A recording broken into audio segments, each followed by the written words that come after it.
In the first year of the Exodus, when the children of Israel left Egypt, during the 3rd month, on the 16th day, God summoned Moses with a voice of great authority, saying, "Come to me upon this mount.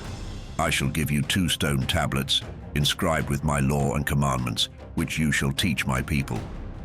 Moses obeyed and ascended the mount of God. Upon Mount Sinai, the divine glory of the Lord descended, enshrouding it in a thick cloud that lingered for 6 days. Then, on the 7th day, God called to Moses from the heart of the cloud. To those who looked upon it, the glory of the Lord was a blaze of fire at the mountain's peak. Moses remained on that holy mountain for 40 days and 40 nights, and in that time, God revealed to him all that was, is, and shall be, the grand design of history and the sacred rhythm of days that govern law and testimony. And God spoke, saying, "Let your heart take hold of every word I speak to you here, Moses, and write them in a book so that future generations will see that despite their misdeeds, I have not abandoned them. They have strayed from the covenant I established with you today on Mount Sinai, yet I will remain steadfast. When these tribulations come upon them, they will finally understand my justice, seeing that I have been far more faithful to them than they to me. Write down all that I say to you this day, for I know their stubbornness, their hardened hearts. They are a people prone to rebellion even before I bring them into the land I promised their forefathers, the land I swore to give to Abraham, Isaac, and Jacob, a land overflowing with milk and honey. They will feast and grow satisfied, but then they will turn from me to idols, to gods that can neither help them nor save them in their time of need. This testimony will stand as a witness against them, for they will abandon my commandments and follow the ways of other nations, embracing impurity and shame. They will serve false gods, and these idols will be their ruin, bringing sorrow and affliction upon them. Many will perish.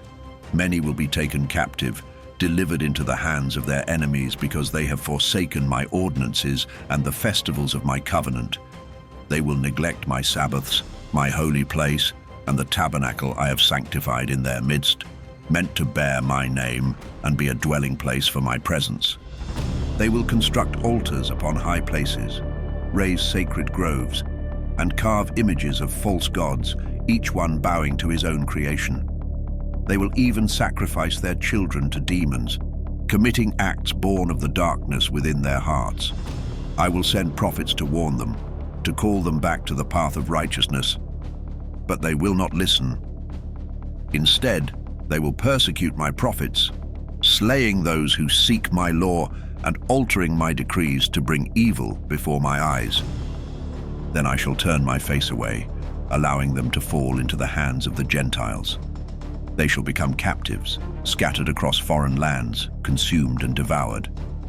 They will forget my laws, my commandments, my sacred times and holy days, straying from my ordinances and wandering like lost sheep. Yet in the end, from among the nations, they will return to me with all their heart, soul, and strength.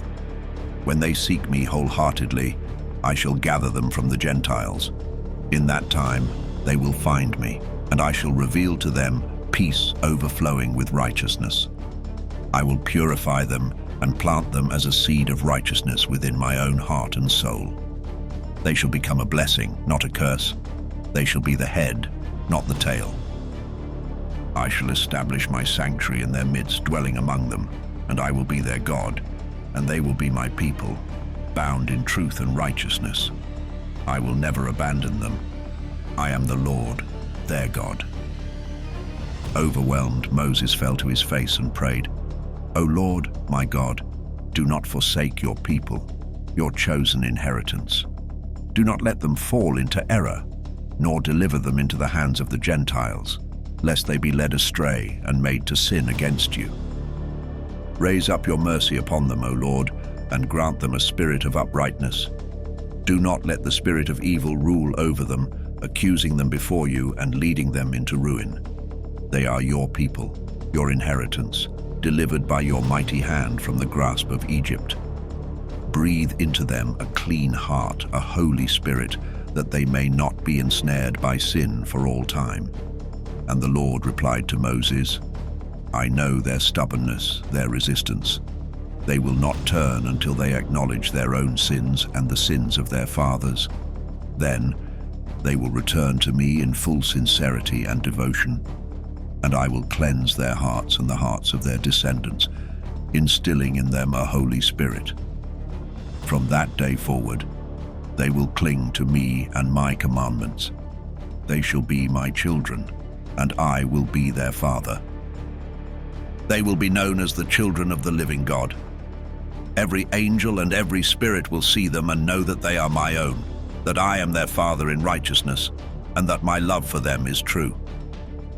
Now write down every word I have declared to you on this mountain, the first and the last of all that will come to pass, for every law, testimony, week, and jubilee, until the time when I shall descend to dwell with them forever."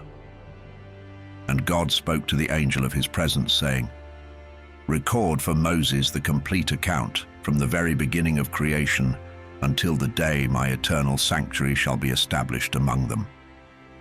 Then he continued, "The day will come when I shall reveal myself openly to all, and every eye will witness that I am the God of Israel, the Father of all the children of Jacob, and the everlasting King on Mount Zion. Zion and Jerusalem shall be sanctified, holy for all time." The angel of the presence, who had led the camp of Israel through their journey, took up the sacred tablets, each one inscribed with the divisions of years, the laws, the testimony of weeks, and the jubilees, tracing back to the moment of creation. These records detailed every age and year, every law and covenant, all kept faithfully until the day when God's sanctuary would be established in Jerusalem upon Mount Zion. In that time, even the heavens and earth would be renewed, and every luminary would shine with healing, peace, and blessings for the chosen people of Israel. From that day forward, the world would be restored in a harmony that would last for all generations. The angel spoke to Moses, delivering God's words, "Write down the entire account of creation, how in 6 days the Lord God completed all his works, and on the 7th day he rested and blessed it, consecrating it as a sign of his work for all eternity. On the 1st day he formed the heavens above and the earth below, the waters and all the spirits that serve before him, the angels of the presence, the angels of sanctification, the spirits of fire, of winds, of clouds, of darkness, of snow, of hail, of frost. He made the angels of thunder, lightning, cold, heat, winter, spring, autumn, and summer, indeed all the spirits that fill heaven and earth. He created the depths, the dark and the light, evening and night, dawn and day, all according to the wisdom within his heart. On that day, we beheld his mighty works and sang praises before him. For on that first day alone, he brought forth 7 magnificent creations. On the 2nd day, he commanded the formation of the firmament, setting it amidst the waters, dividing them so that half rose above and half remained below, spanning the whole earth. This work alone he completed on the 2nd day. Then, on the 3rd day, he spoke to the waters, commanding them to gather into one place, allowing the dry land to emerge.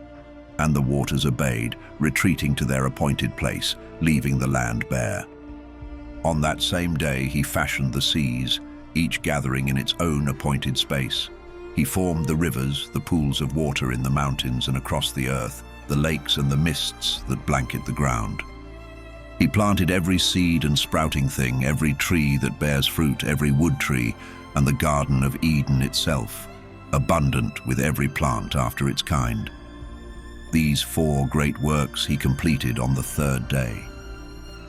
On the 4th day, he set the sun, moon, and stars in the heavens, placing them in the firmament to cast their light upon the earth, ruling over day and night, dividing light from darkness, that all creation might know its appointed times. And so God appointed the radiant sun to be a great beacon over the earth, marking the days, the sacred Sabbaths, the turning months, the holy feasts, and the passing years. It would govern the cycles of Sabbath years and jubilees, declaring the seasons of the earth in their appointed time. By its light, he set apart day from night, filling all creation with the energy of life, that all things growing on earth might flourish in their time. Thus, on the fourth day, he brought forth these three kinds of creation. On the fifth day, he cast his command deep into the waters, calling forth the great sea monsters and all life that swims in the vast oceans. These were the first of flesh, the works of his hands, beasts that glide through the waters, fish in their multitudes, and the birds of every kind soaring across the sky. The sun rose above them, blessing their existence, and above all that grew upon the earth, every tree bearing fruit, every living thing. In these he completed three kinds of creation on the fifth day. And on the sixth day he shaped from the earth all manner of animals, creatures that walk and crawl, the wild beasts and the cattle. And after all of this, he turned his hand to make humankind. A man and a woman he formed, shaping them with purpose and power, gifting them dominion over every living creature, the beasts of the fields, the fish of the seas, the birds of the sky, and indeed, over all the earth. 4 kinds of creation he brought forth on this day. In all, he made 22 kinds, completing his work on the 6th day, all that fills the heavens, the earth, the seas, the depths, and every realm of light and darkness. And on the 7th day, he gave to us a powerful sign, the Sabbath. 6 days shall we labor, but the 7th is a day set apart, a day to rest from all work. In the heavens, all the angels of the presence and the angels of sanctification, 2 great hosts, were hidden with him to observe and honor the Sabbath, just as it is observed on earth. And he said to us, See, I shall separate unto myself a people from among all nations. They shall keep the Sabbath, and I will consecrate them as my people. I will bless them, for as I have sanctified the Sabbath for myself, so shall I sanctify them as my own. They will be my people, and I shall be their God. I have chosen the line of Jacob from among all I have created, and I have called him my firstborn. I have sanctified his descendants for eternity. They shall learn to observe the Sabbath, to rest from all work, and to know that it is holy.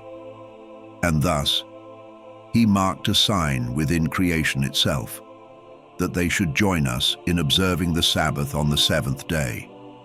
It is a day to gather, to eat and drink, to bless the one who created all things, who has consecrated unto himself a chosen people, raised above all other nations, to share in the Sabbath with us. He caused his commands to rise like a fragrant offering, pleasing to him through all the ages. There were 22 heads of humankind from Adam to Jacob, just as he created 22 works until the 7th day, a day that stands holy and blessed.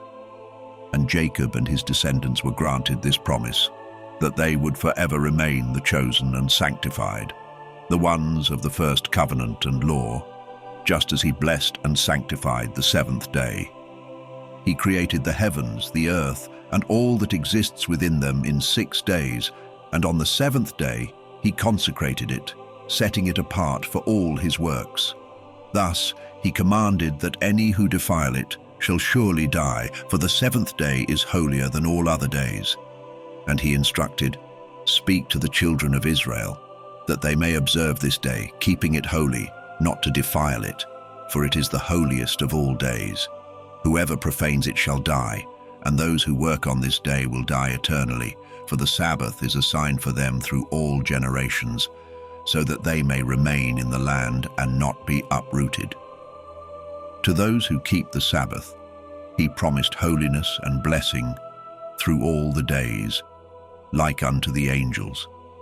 Proclaim this law to the children of Israel, that they must not stray from it in the inclinations of their hearts, that they must not engage in work that serves only their own desires, On this day they shall not prepare food or drink, nor draw water, nor carry any burdens through their gates, nor transfer anything between houses. These preparations must be completed on the 6th day, so that the 7th remains undisturbed. For this day is holier and more blessed than even the day of Jubilees. On this day we kept Sabbath in the heavens before any living flesh knew of the Sabbath upon the earth. The Creator of all things blessed it, yet he did not sanctify all nations to keep it. Only Israel, whom he permitted to eat, drink, and rest upon it here on earth. He consecrated this day above all others, a blessing and sanctification beyond compare.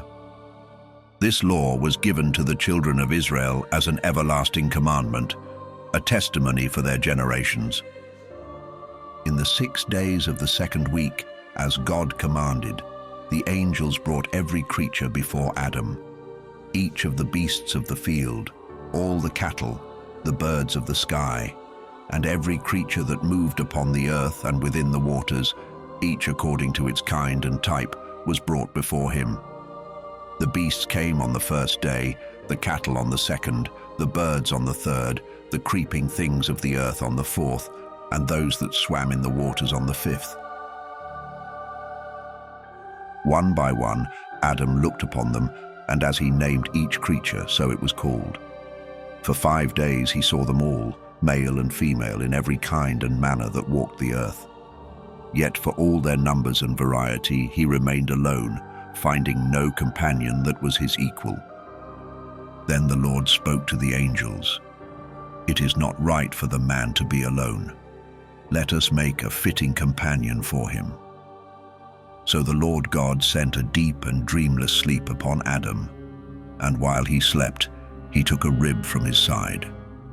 From this rib he formed the woman, skillfully weaving flesh in its place and shaping her by his own hand. When Adam awoke, he rose to find her standing before him. Recognizing her as part of himself, he spoke with wonder, "At last, here is bone of my bones and flesh of my flesh. She shall be called my wife, for she was taken from her husband." From that moment, man and a woman would be bound together as one, leaving father and mother and joining to one another, becoming a single flesh. Adam was created in the 1st week, and the woman, his companion, was shown to him in the 2nd. This order gave rise to the commandment concerning purity. For a male child, 7 days, for a female, twice 7 days. 40 days after his creation, Adam was brought into the Garden of Eden, a place of beauty beyond measure, to tend it and watch over it. His wife joined him after 80 days, and together they entered the garden. For this reason, the law was inscribed in heaven. When a woman gives birth to a son, she shall remain in her state of cleansing for 7 days, followed by 33 days in the blood of her purification, during which she shall not touch anything sacred or enter the sanctuary. But for a daughter, she shall remain in her state of cleansing for 14 days and 66 days in the blood of her purification, 80 days in total. Only then would she be allowed to return, for the garden was more holy than all the earth, with every tree within it set apart as sacred. Thus it was decreed concerning any woman who bears a child, that she may touch no holy thing nor enter any sacred place until her days of purification are complete, according to the heavenly law. In the 1st Jubilee, during the 1st week, Adam and his wife lived in the Garden of Eden for 7 years, working and caring for it. The angels instructed him in all the tasks necessary for the land's nurture, and Adam toiled, unaware of his nakedness, feeling no shame. He guarded the garden from birds, beasts, and cattle, gathering its fruits to eat and saving the excess for himself and his wife. After 7 years passed exactly, in the 2nd month on the 17th day, a serpent approached the woman. It questioned her with a voice laced with deceit. "Did God truly say, 'You may not eat from every tree in the garden'?" The woman replied, "We may eat the fruit of any tree, But of the tree in the center of the garden God commanded, "Do not eat of it, nor even touch it, lest you die." But the serpent whispered, "You shall not surely die. God knows that if you eat it, your eyes will be opened, and you shall be like gods, knowing both good and evil." The woman looked upon the tree and saw that its fruit was pleasing and desirable for wisdom. She reached out, took its fruit, and ate. Then, sensing her nakedness, she covered herself with fig leaves. She gave some of the fruit to Adam, who ate as well, and in that moment their eyes were opened, and they saw their own nakedness with newfound awareness. Hastily, they sewed fig leaves together to make coverings. Enraged, God cursed the serpent, condemning it forever. Then he turned to the woman and rebuked her, saying, "I shall multiply your pain and sorrow. With agony you shall bring forth children, and your longing shall be for your husband, and he shall rule over you." To Adam he declared, "Because you listened to your wife and ate from the tree of which I commanded you not to eat, cursed is the ground for your sake. It will bring forth thorns and thistles, and you shall eat your bread by the sweat of your face until you return to the ground from which you were formed. For dust you are, and to dust you shall return." Then the Lord made garments of animal skins to clothe them, and he sent them out from the garden. As Adam left the garden, he offered a fragrant sacrifice of frankincense, galbanum, stacte, and spices at the rising of the sun, a gesture of repentance for his shame. On that day all the creatures, the beasts, the cattle, the birds, and all that moved, lost the power of speech. No longer would they speak with one tongue, for they had once shared a single voice. God scattered every creature from the Garden of Eden, each to its place upon the earth according to its kind and nature. To Adam alone, of all creation, he gave the means to cover his shame. This command was written on the heavenly tablets, that all who understand the law should cover their shame and not expose themselves as the nations do. In the 4th month, under the new moon, Adam and his wife departed from Eden and made their home in the land of Eldar, where they had first been created. Adam named his wife Eve. They had no children until the first Jubilee had passed, and then Adam came to know her, and they bore children. In that new land, Adam tilled the soil as he had been taught in Eden, striving with the earth as it was now commanded. In the 3rd week of the 2nd Jubilee, Eve gave birth to her first son, Cain. Soon after, in the 4th week, she bore another son, Abel. And in the 5th week, she brought forth a daughter, whom they named Uwan. In the 1st year of the 3rd Jubilee, the tragic day came when Cain turned against his brother. He rose up and struck Abel down in the field, driven by bitter jealousy, because God had accepted Abel's sacrifice but rejected his own.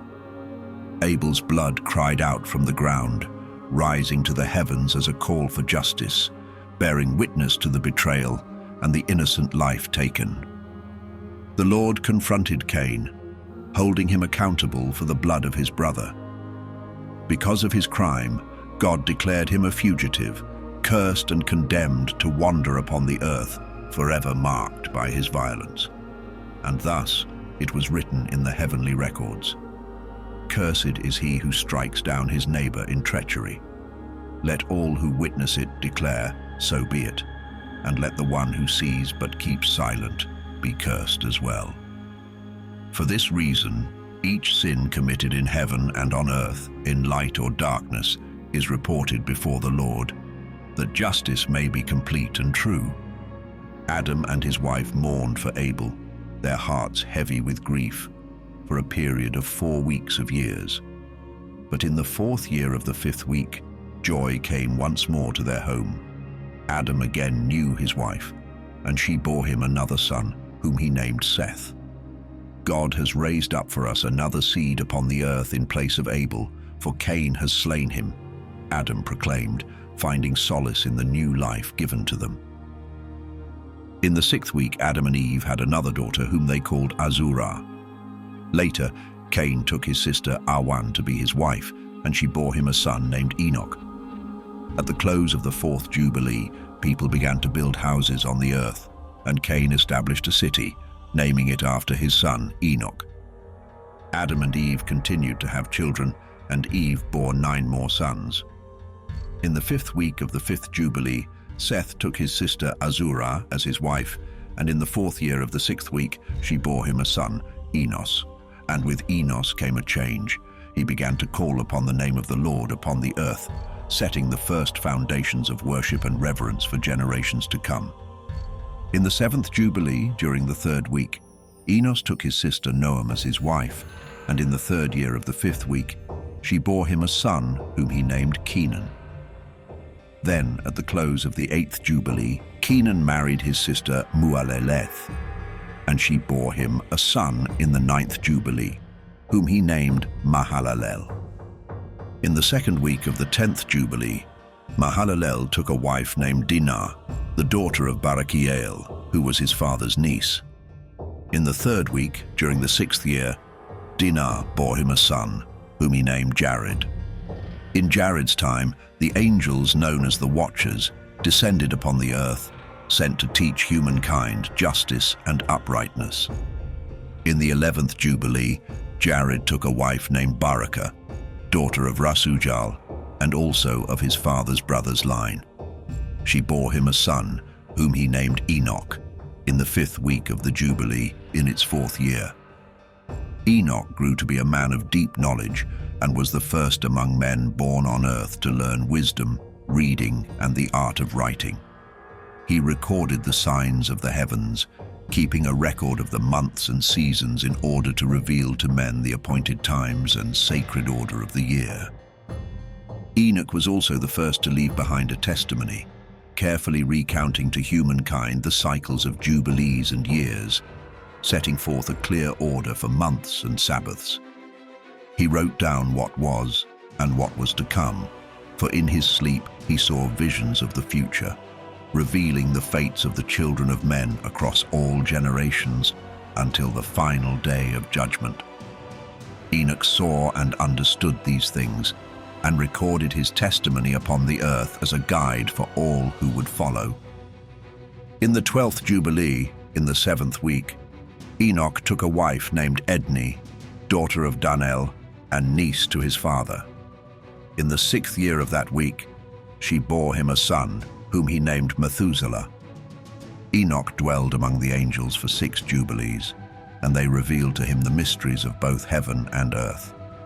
He wrote all he saw, the order of the sun, the stars, and their movements, laying down the very foundations of wisdom. In time, Enoch also bore witness against the Watchers, who had defiled themselves with the daughters of men, and he testified against them. For they had abandoned their duty to lead men in righteousness, and instead had fallen into sin, forsaking the holiness that had been entrusted to them. Enoch stood firm in his testimony, unyielding in his commitment to truth and justice. Enoch was taken from among humankind, lifted into the glorious sanctuary of the Garden of Eden. There, he was granted a position of majesty and honor, and in that holy place, he began to write down the condemnation and judgment of the world. Every act of wickedness perpetrated by the children of men was recorded by his hand, leaving no sin unaccounted for. Because of this record, God brought forth the great flood, allowing the waters to engulf all the land of Eden. For there, Enoch was set as a witness, assigned to testify against humanity's generations, recounting every deed until the final day of judgment. On the mountain, Enoch burned the sacred incense of the sanctuary, rich with sweet spices that rose as an offering pleasing to the Lord. For the Lord has consecrated 4 places on earth: the Garden of Eden, the Mount of the East, the mountain where you now stand, Mount Sinai, and Mount Zion. These will be sanctified in the new creation, so that through them the earth might be purified from all guilt and uncleanliness for all generations. In the 14th Jubilee, Methuselah took a wife, Edna, daughter of Azriel and niece of his father, and in the 1st year of the 3rd week, she bore him a son named Lamech. Then, in the 15th Jubilee, during the 3rd week, Lamech took Betanos, daughter of Barachiel, and niece of his father, as his wife, and she bore him a son, whom he named Noah. Lamech proclaimed with hope, "This one shall bring comfort to me for all my toil, and for the curse that has befallen the ground." At the close of the 19th Jubilee, during the 7th week in its 6th year, Adam's time on earth came to an end. His sons gathered to bury him in the very soil from which he had been created, marking him as the first to be laid to rest upon the earth. Adam had lived 70 years short of 1,000. For 1,000 years is like a single day in the testimony of the heavens. It was written concerning the tree of knowledge, "On the day you eat of it, you shall surely die." And so he did not live to complete the years of that divine day, passing away within it. Later in the same year, Cain also met his fate.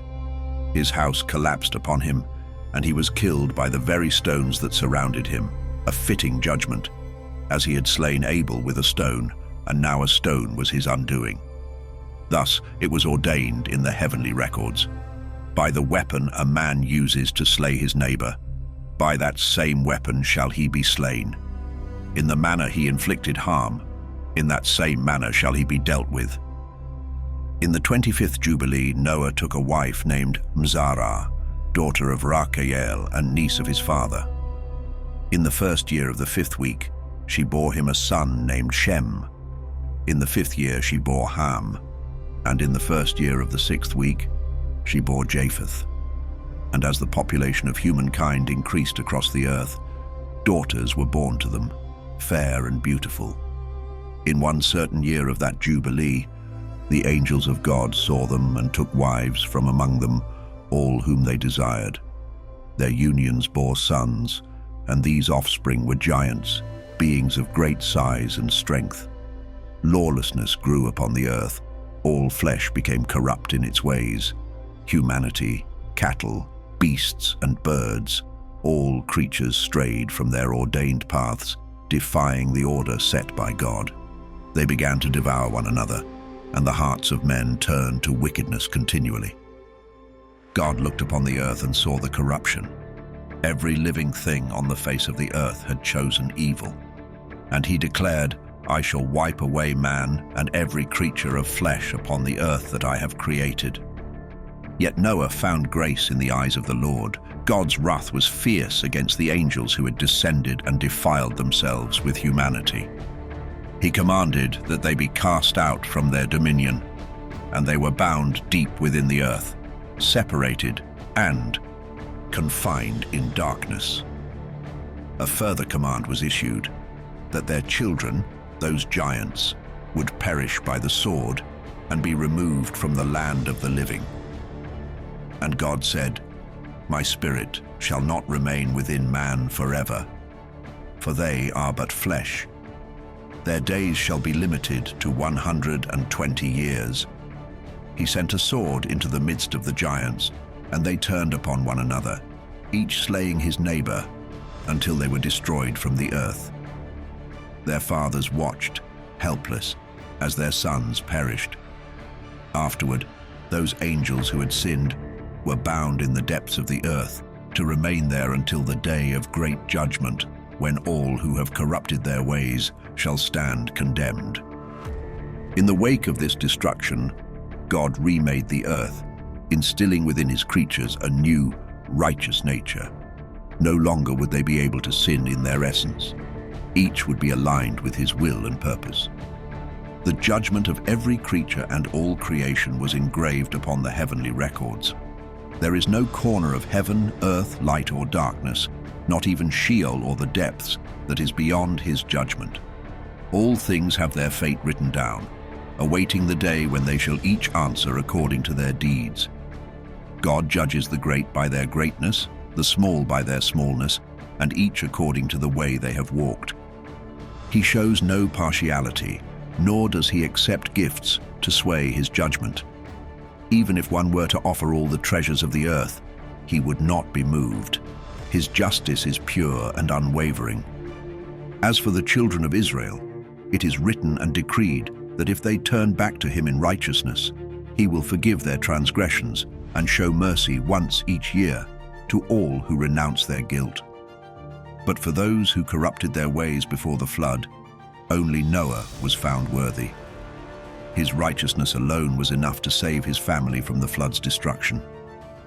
For his heart was pure, obeying all that was commanded, never straying from the path appointed to him.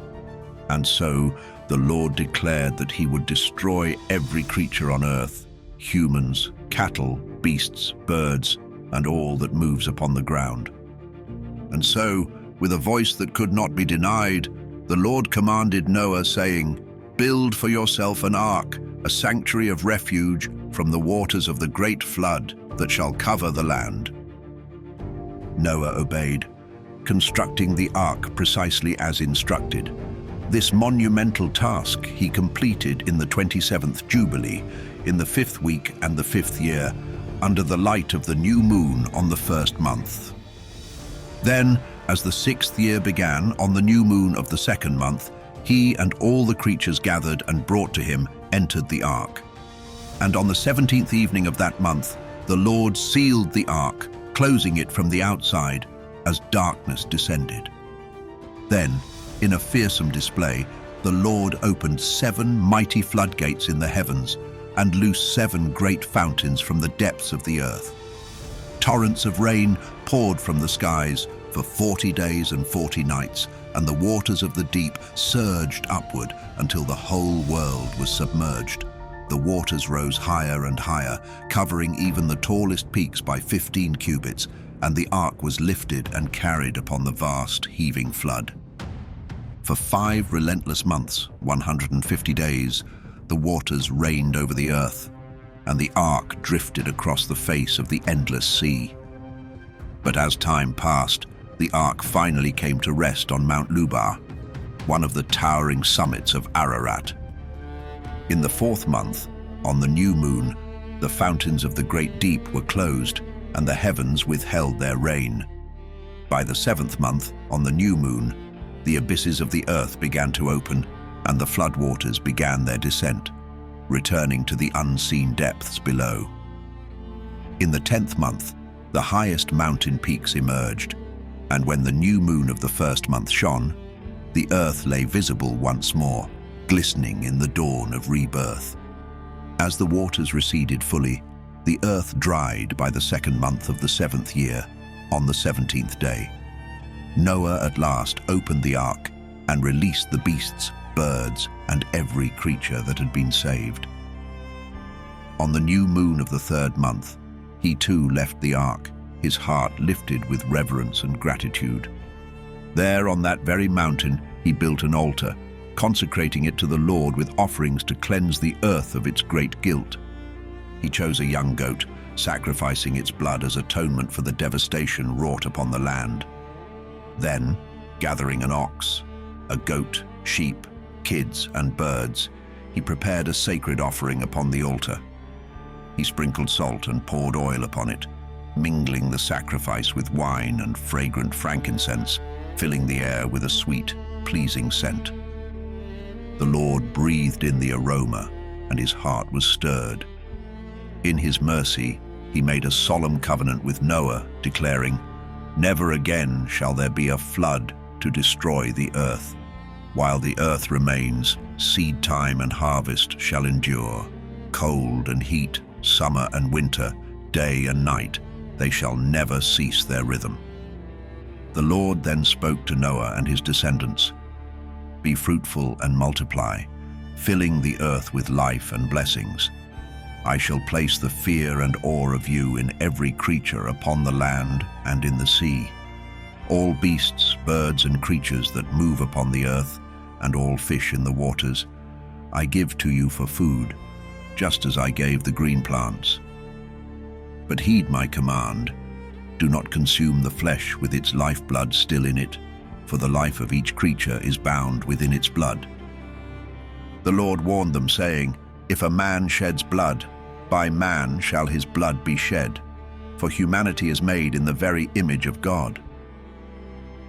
Noah and his sons, humbled, swore an oath to obey this law. And from that day onward, they held a covenant with the Lord, sworn on the sacred mountain, vowing that no blood would pass their lips, for this was a command to last through all the generations of the earth. To Noah and his sons, the Lord gave a sign of this everlasting promise.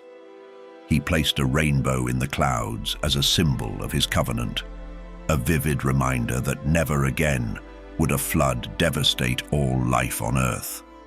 And it was decreed and inscribed on the heavenly tablets that, in remembrance, they would celebrate the Feast of Weeks every year, renewing their covenant annually.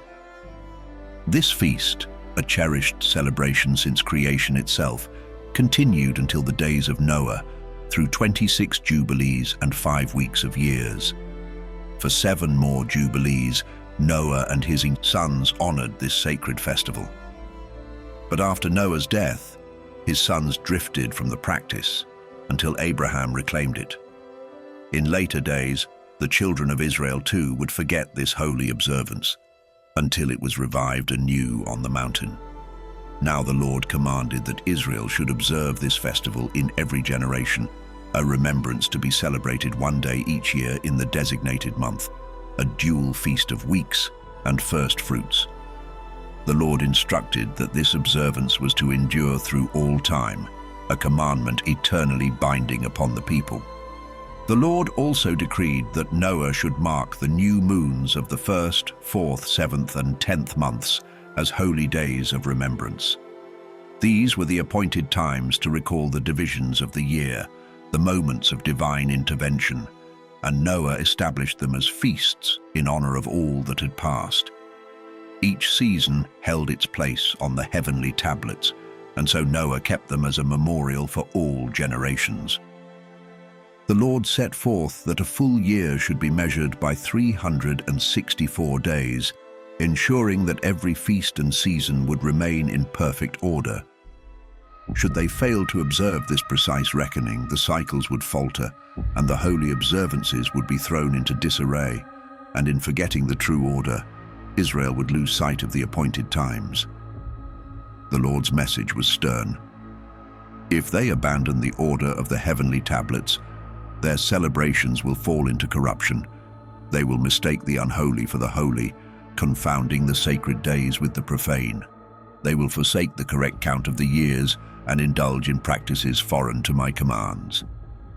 For this reason, the Lord charged Noah, and through him all his descendants, with upholding the ordained cycle of the heavens, that the years would not drift from their rightful places, nor the feasts fall out of order.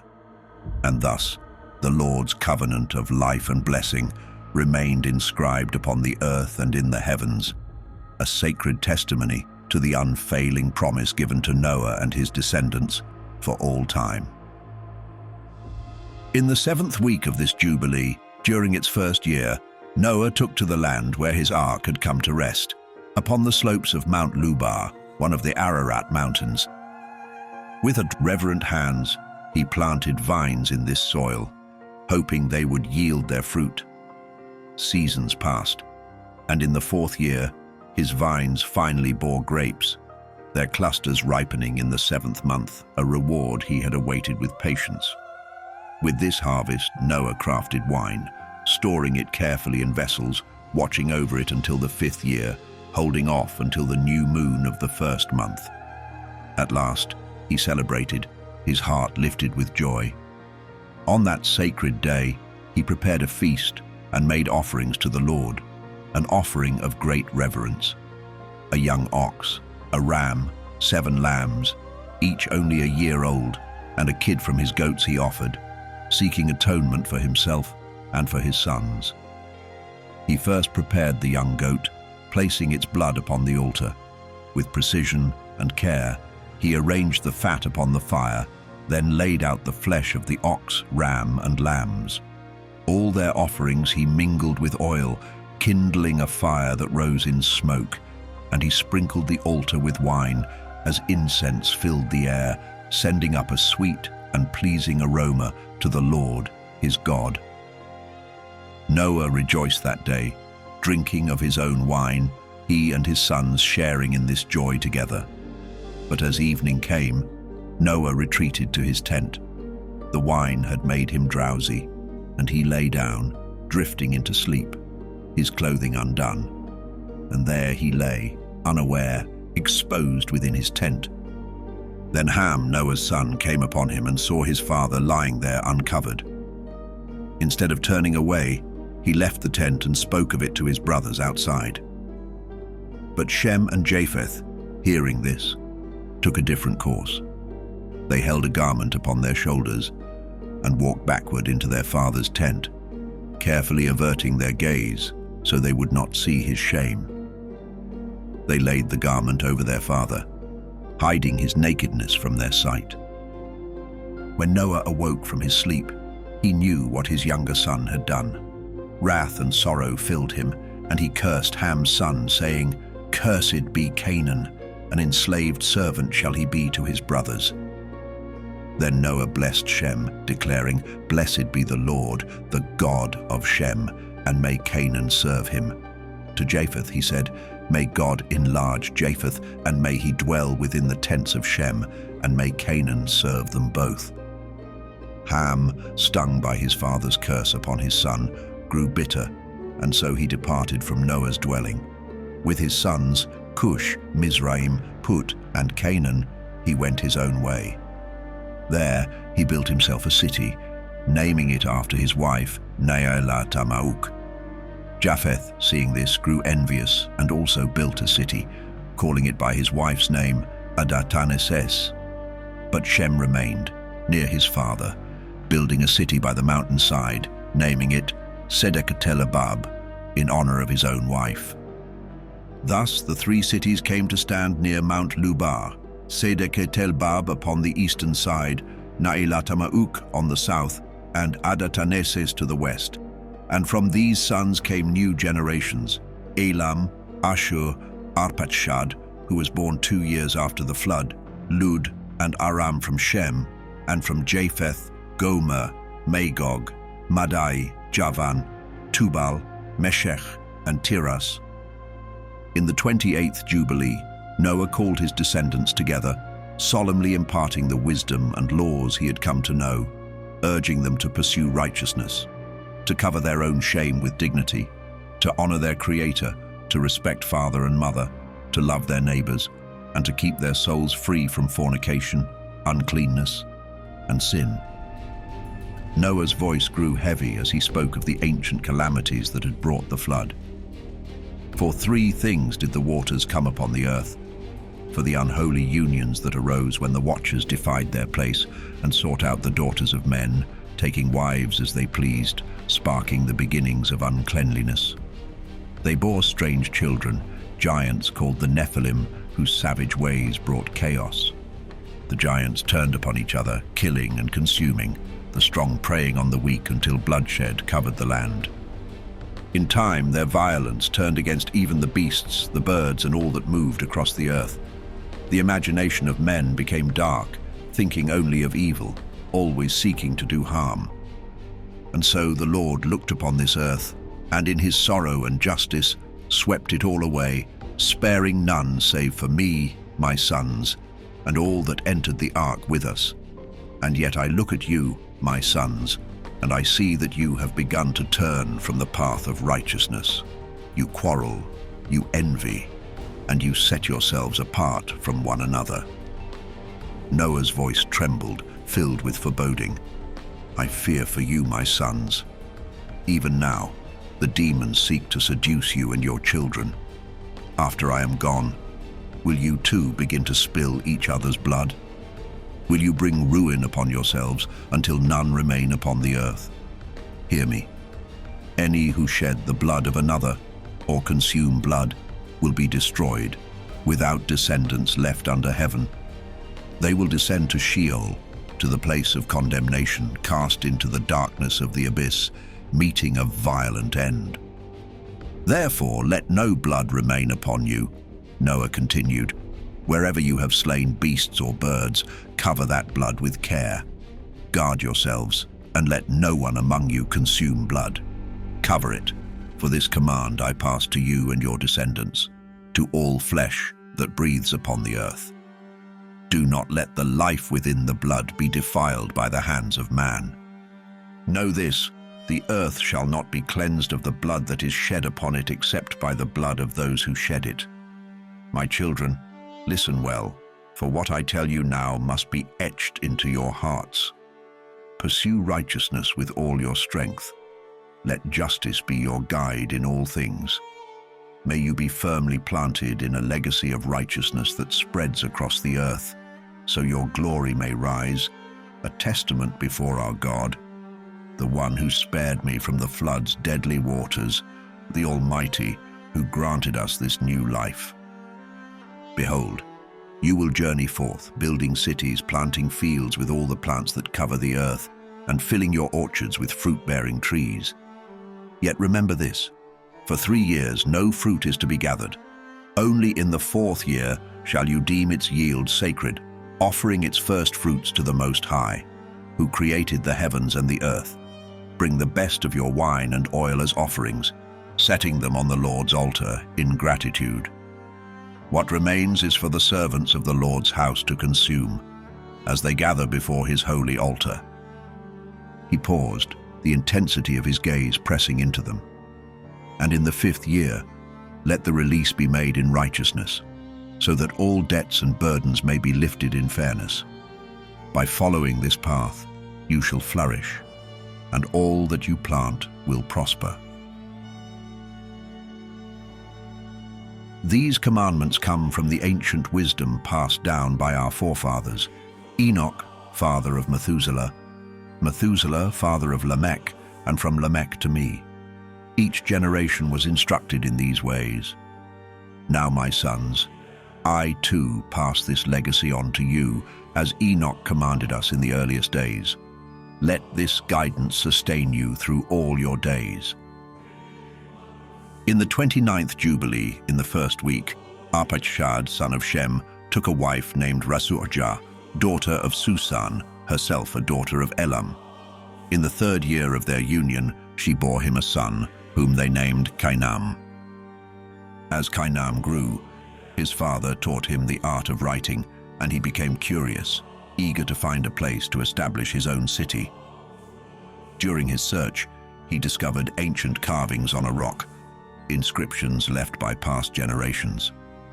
Reading the words etched there, he realized they held the teachings of the Watchers, the forbidden law that detailed the movements of the sun, moon, and stars, the signs of the heavens. Captivated, he copied it all, but fear gripped him. He dared not tell Noah, fearing his wrath. As time passed, Cainam married Melchah, daughter of Madai, a descendant of Japheth, in the 30th Jubilee. By the 4th year, they had a son, whom Cainam named Shelah, proclaiming, "Indeed, I have been sent forth by God." Shelah, in time, took a wife named Muach, daughter of Kesed, his own father's brother. In the 31st Jubilee, they bore a son named Eber. Eber, when of age, married Azurad, daughter of the mighty Nebrod. In the 32nd Jubilee, she gave birth to Peleg. In those days, Noah's descendants began to divide the earth among themselves, naming him Peleg, signifying division. They kept their plans hidden from Noah until it was done. Then, as the 33rd Jubilee dawned, they approached their father and, guided by Noah, divided the earth into 3 portions. Shem, Ham, and Japheth each received their lot, the inheritance of their lineages. They reached out and took the written record of this division from Noah's hand. Shem's lot, inscribed by divine destiny, included the central lands of the earth. From the mountain range of Rapha to the great river Tina, it stretched toward the west, encompassing the deep waters and the great sea. All that lay northward fell to Japheth, while the southern lands were Shem's.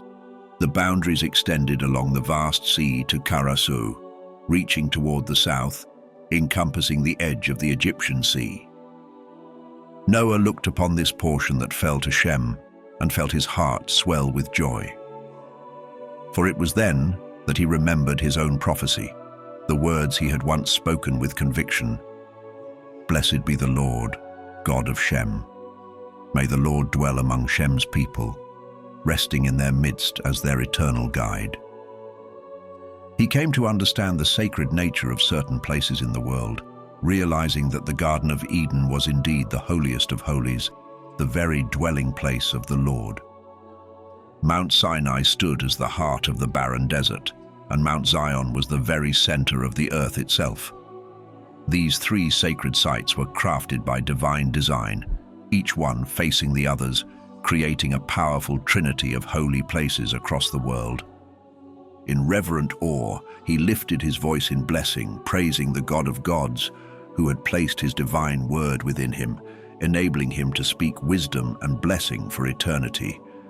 He understood that a sacred blessing had been given to Shem and his descendants, a blessing that would stretch across generations, forever linking them to a vast and bountiful land. Their inheritance encompassed all the lands of Eden and the Red Sea, reaching eastward to India, including the shores of the Red Sea, the mountains of Bashan, and all the regions of Lebanon and the islands of Kaftur. It was a land filled with towering mountains like Sanir and Amanah, stretching northward to Ashur's mountains and reaching as far as Elam, Ashur, Babel, Susan, and Mahdai. This land extended to the mountains of Ararat and beyond, into the regions past the northern seas, a land blessed, spacious, and overflowing with goodness. To Ham, a second portion was allotted, extending beyond the river Gihon to the right of the Garden of Eden, spreading southward. This inheritance reached into the fiery mountain ranges, spreading westward to the Sea of Atel and continuing to the Sea of Ma'uk, where the waters swallowed all things that could not be destroyed. The land then curved northward toward the edges of Gadir, tracing the coasts of the Great Sea, moving along the waters until it returned near the river Gihon and came to rest on the right side of the Garden of Eden. This land was marked as Ham's eternal inheritance, his rightful portion for him and his descendants for all generations. The third portion was destined for Japheth, extending from the river Tinah, moving northward along the river's flow. His territory stretched northeast across the entire region of Gog and all lands lying to the east. Japheth's inheritance extended further north to the mountains of Kelt, reaching toward the Sea of Ma'uk and eastward to the borders of Gadir, before curving westward to Farah, then turning toward Aferag and spreading eastward to the waters of the Sea of Mayat. It continued northeast to the river Tinah, eventually reaching the boundary of the mountain Rapha, marking the northernmost edges of his inheritance. This great land, along with 5 prominent islands in the north, was designated for Japheth and his descendants as their portion forever. Though colder than the other lands, it was a place of strength and vast expanse. Thus, the lands of Ham, Shem, and Japheth were distinct. Ham's was hot, Shem's temperate, and Japheth's cold. Ham then divided his inheritance among his own sons. For Cush, the first portion lay to the east, with Mizraim's portion to his west, Put's land beyond Mizraim, and Canaan's inheritance along the distant western coasts by the sea. Similarly, Shem divided his inheritance among his sons. Elam received the eastern lands by the river Tigris, extending across all of India, the shores of the Red Sea, the waters of Dedan, and the mountains of Mebri and Elah. His inheritance included Susan and stretched toward Farnak, down to the Red Sea and the river Tinah. For Asher, the second portion comprised the whole land of Asher, including Nineveh, Shinar, and stretching to the borders of India, curving around the rivers. Arpachshad's portion, the third, spanned the region of the Chaldees east of the Euphrates, reaching the shores of the Red Sea and encompassing the waters of the desert to the tongue of the sea that faced Egypt. His lands included Lebanon, Sanir, and Amanah, extending up to the Euphrates. Aram received the fourth portion, the land of Mesopotamia, nestled between the Tigris and Euphrates. extending northward to the boundaries of the Chaldees and to the mountains of Ashur and the land of Arara. Lud received the fifth portion, which covered the mountains of Ashur, extending to the Great Sea and the eastern borders of his brother Ashur's lands. Japheth then divided his inheritance among his own sons. Gomer received the eastern lands on the north side of the river Tinah. Magog's portion lay in the northern regions, stretching inward to the Sea of Maat. Madai was given the lands west of his brothers, stretching toward the islands and their coasts. Javan received every island along the boundaries of Lud's portion. Tubal inherited the region by the tongues of land that extended along Lud's boundary, and Meshech claimed all territories past the third tongue, reaching east of Gadir. Tiras was allotted the seventh portion, which included 4 prominent islands in the sea, reaching toward the lands of Ham, while the islands of Kamaturi became the inheritance for Arpachshad's descendants. In the presence of their father, Noah, the sons of Noah solemnly divided the lands among their own sons, assigning each his rightful portion. Noah, firm and resolute, made them swear an unbreakable oath. He invoked a curse upon anyone who might attempt to seize land not rightfully his by lot. This was to ensure that each line respected the boundaries set for them, for this was a divine inheritance meant to endure forever. The sons of Noah, in one voice, pledged their allegiance to the oath, declaring, "So be it, so be it." They swore this vow not only for themselves, but for all their descendants, for every generation until the day of judgment, the day when the Lord God would return to judge with sword and fire, to purge the earth of all the unclean wickedness of those who defy him. On that day, he would deal with every transgression, every act of impurity, and every sin that had filled the earth with corruption, lust, and lawlessness. In the third week of that sacred jubilee, dark forces began to stir. Unclean demons rose and began to tempt and lead astray the descendants of Noah's sons, seeking to destroy them and cloud their hearts. Distressed by these wicked spirits tormenting his grandchildren, Noah's sons came to him, pleading with him to intercede. They told him how these demons were deceiving, blinding, and even claiming the lives of his children's children. Moved by their plea, Noah knelt and prayed to the Lord, pouring out his soul before the God of all living spirits. O God, Lord of all spirits, you who have shown me boundless mercy, you who saved me and my sons from the wrathful waters of the flood, sparing me when you condemned the sons of wickedness. Indeed, your grace has been immeasurable. Your mercy has preserved my soul. Now I beg you, let your grace extend over my sons as well. Do not let these wicked spirits rule over them, lest they be destroyed from the face of the earth. Bless me and my sons, that we may multiply and fill this earth as you have ordained. And you know well, my Lord, what the watchers, fathers of these vile spirits, did in my time. I ask that you bind these spirits, imprison them, hold them fast in the place of condemnation, and let them not bring ruin upon the children of your servant. These spirits are filled with malice, created solely to destroy. Let them have no dominion over the spirits of the living, for only you, O God, have power over all spirits. Grant that they may have no power over the sons of the righteous, now and forevermore. In answer, the Lord commanded his messengers to bind all of the evil spirits. But then, the chief of these spirits, Mastema, came forward and spoke, pleading with the Creator. Lord Creator, allow some of these spirits to remain before me, so they may obey my voice and carry out my will among the sons of men. Without a remnant of them, I cannot execute my purposes upon the earth, for I use them to corrupt and mislead before judgment. Great indeed is the wickedness of humankind. The Lord considered this and decreed, "Let 1/10 of these spirits remain with him, and let the other 9 parts descend into the place of condemnation." Then the Lord instructed one of his angels to reveal to Noah all the medicinal knowledge of the earth, for he foresaw that humankind would stray from righteousness.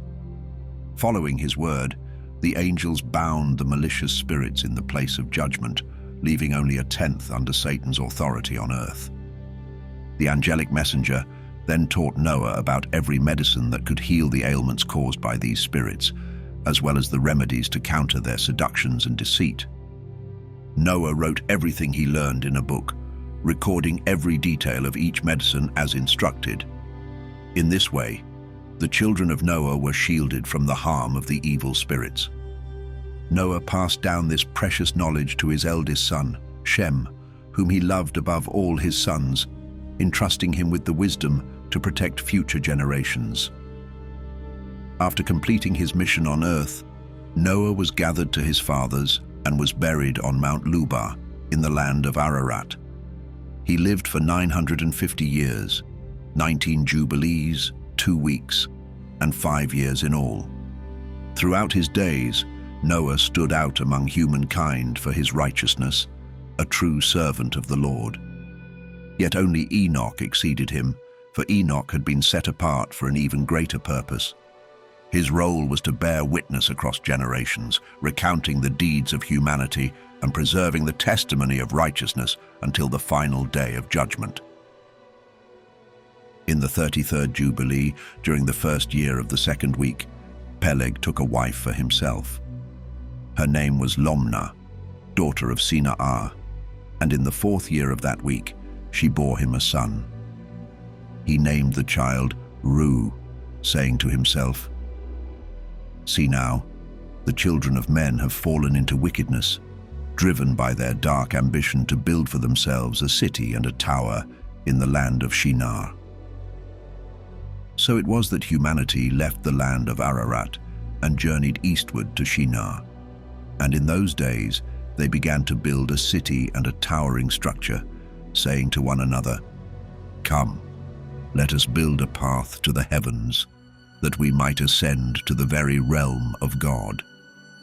With determination they set to work, and by the 4th week they had mastered the art of making bricks by fire.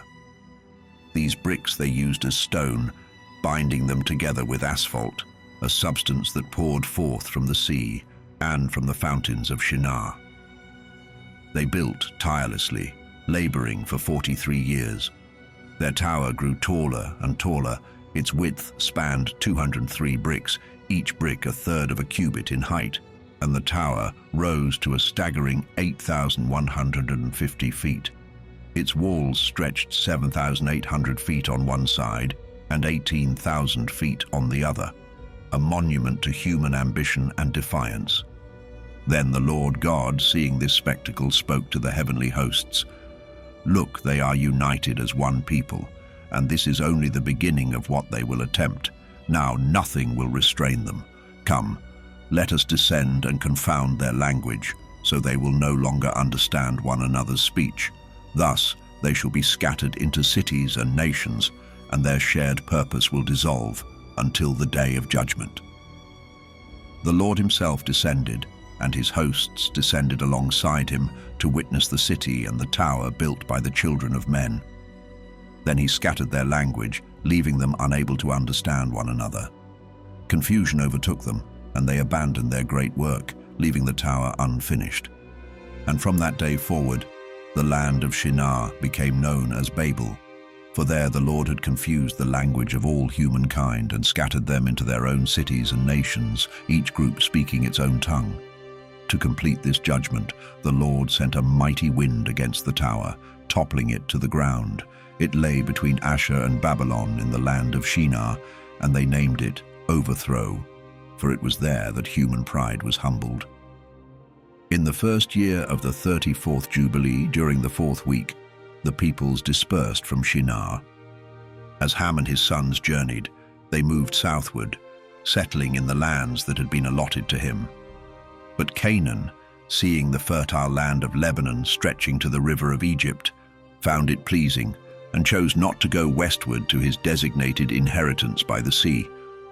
Instead, he settled in Lebanon, stretching his borders eastward and westward from the banks of the Jordan to the edge of the sea.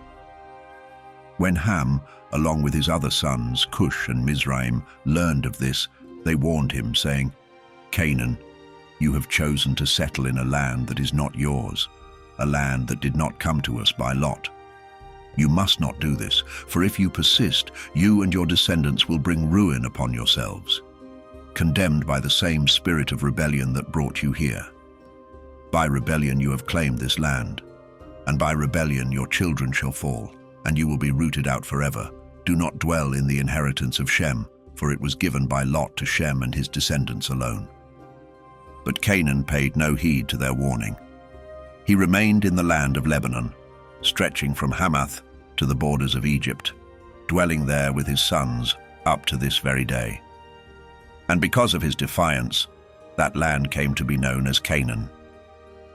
Meanwhile, Japheth and his sons journeyed toward the sea, settling in the land allocated to them. But Madai, son of Japheth, felt unsatisfied with the coastal land. Seeking a more suitable place, he approached his kin, Elam, Ashur, and Arpachshad, his wife's brother, and humbly requested a share of their land. They agreed, and Madai settled in the land of Media, close to his wife's family, where he and his descendants have dwelled to this day. Honoring himself as the patriarch, Madai named this land Media, securing that his name would endure through the generations.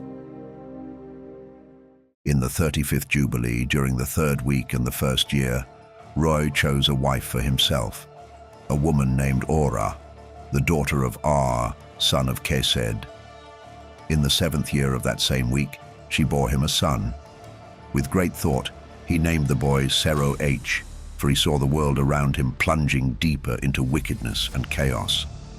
In those days, the sons of Noah turned against one another. Violence and greed ruled their hearts as they captured and slaughtered each other without mercy. The sacredness of life was abandoned, and they shed human blood with impunity. Men defiled themselves by consuming blood, and their ambitions led them to construct mighty cities, fortified walls, and towering structures.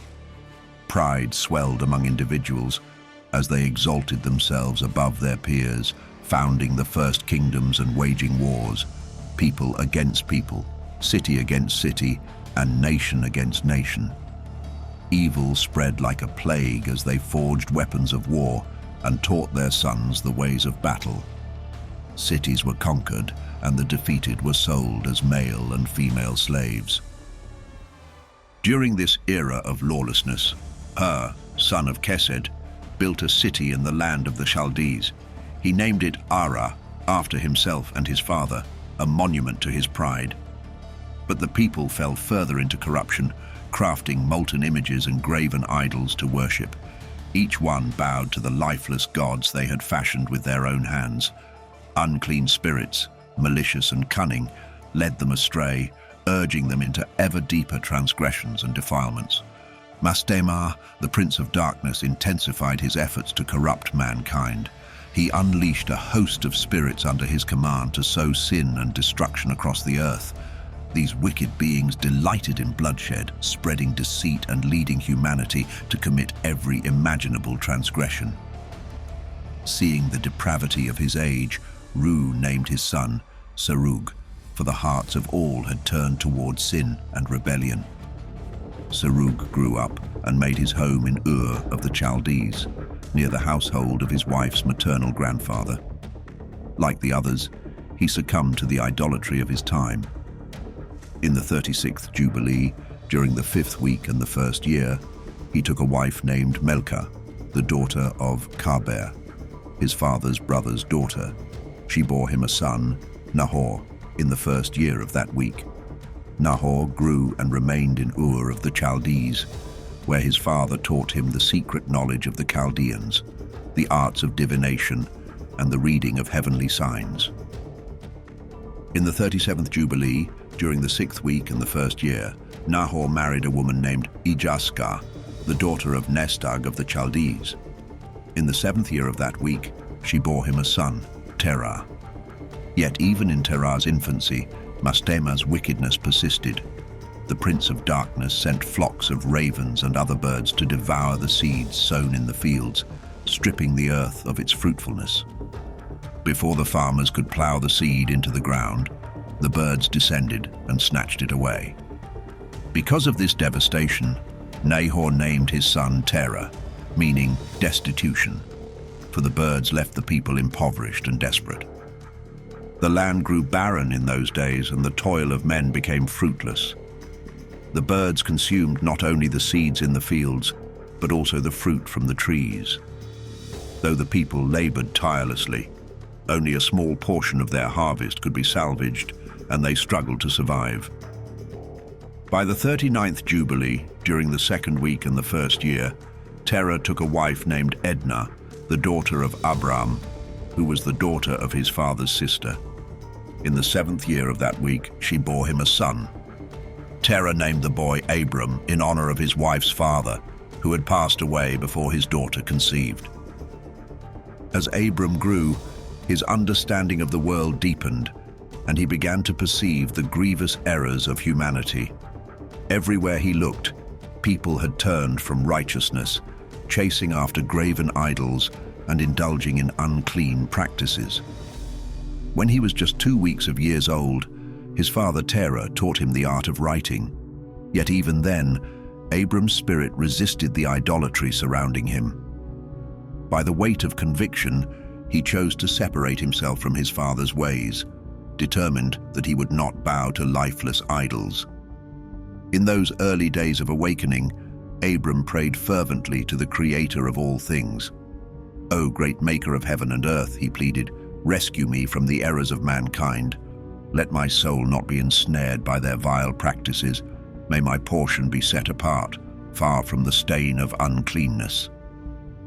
When the time came for sowing seeds in the fields, Abram, then a lad of 14, went out with others to protect the crops from the relentless ravens. The skies darkened with a vast cloud of the birds, ready to devour the precious seed. But Abram, undaunted, ran toward them and cried out, "Turn back, you devourers of the earth. Descend not upon this land, but return to the place from which you came." At his words, the ravens turned away. Again and again, 70 times that day, Abram confronted them, and not a single raven dared settle upon the land. Those who witnessed this marvel stood in awe. Word spread across the Chaldean lands, and Abram's name became revered. That year, farmers from all around came to seek his guidance. He walked with them to the fields and stayed until the sowing season ended. To their astonishment, the land yielded a bountiful harvest, enough to feed them all and leave them satisfied. In the first year of the 5th week, Abram's ingenuity shone brightly.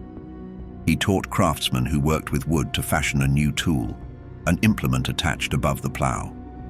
This vessel would carry the seed, dropping it directly into the furrow as the plow turned the earth. No longer would the farmers fear the ravens, for the seed was hidden away, safe from their beaks. Abram's design spread across the land, and every plow was equipped with this innovation, ensuring a secure harvest. By the 6th week in the 7th year, Abram confronted his father, his heart aflame with righteous indignation. "Father," he called, and Terah answered, "Here I am, my son." Abram's voice trembled with both reverence and passion as he spoke. "What gain have we from these idols you worship? What profit comes from bowing before lifeless forms? They are but empty figures without spirit or life, leading hearts astray. Do not worship them. Turn instead to the God of heaven, who sends the rain and dew upon the earth, who governs all things and spoke creation into being. It is he who gives life to all. Why bow before what is fashioned by human hands? These idols are carried upon shoulders, yet they bring no aid to those who bear them. They are a shame to their makers and a snare to the hearts of worshippers. Worship them not." Terah sighed deeply and replied, "My son, I know what you say is true, but what am I to do? The people compel me to serve these gods.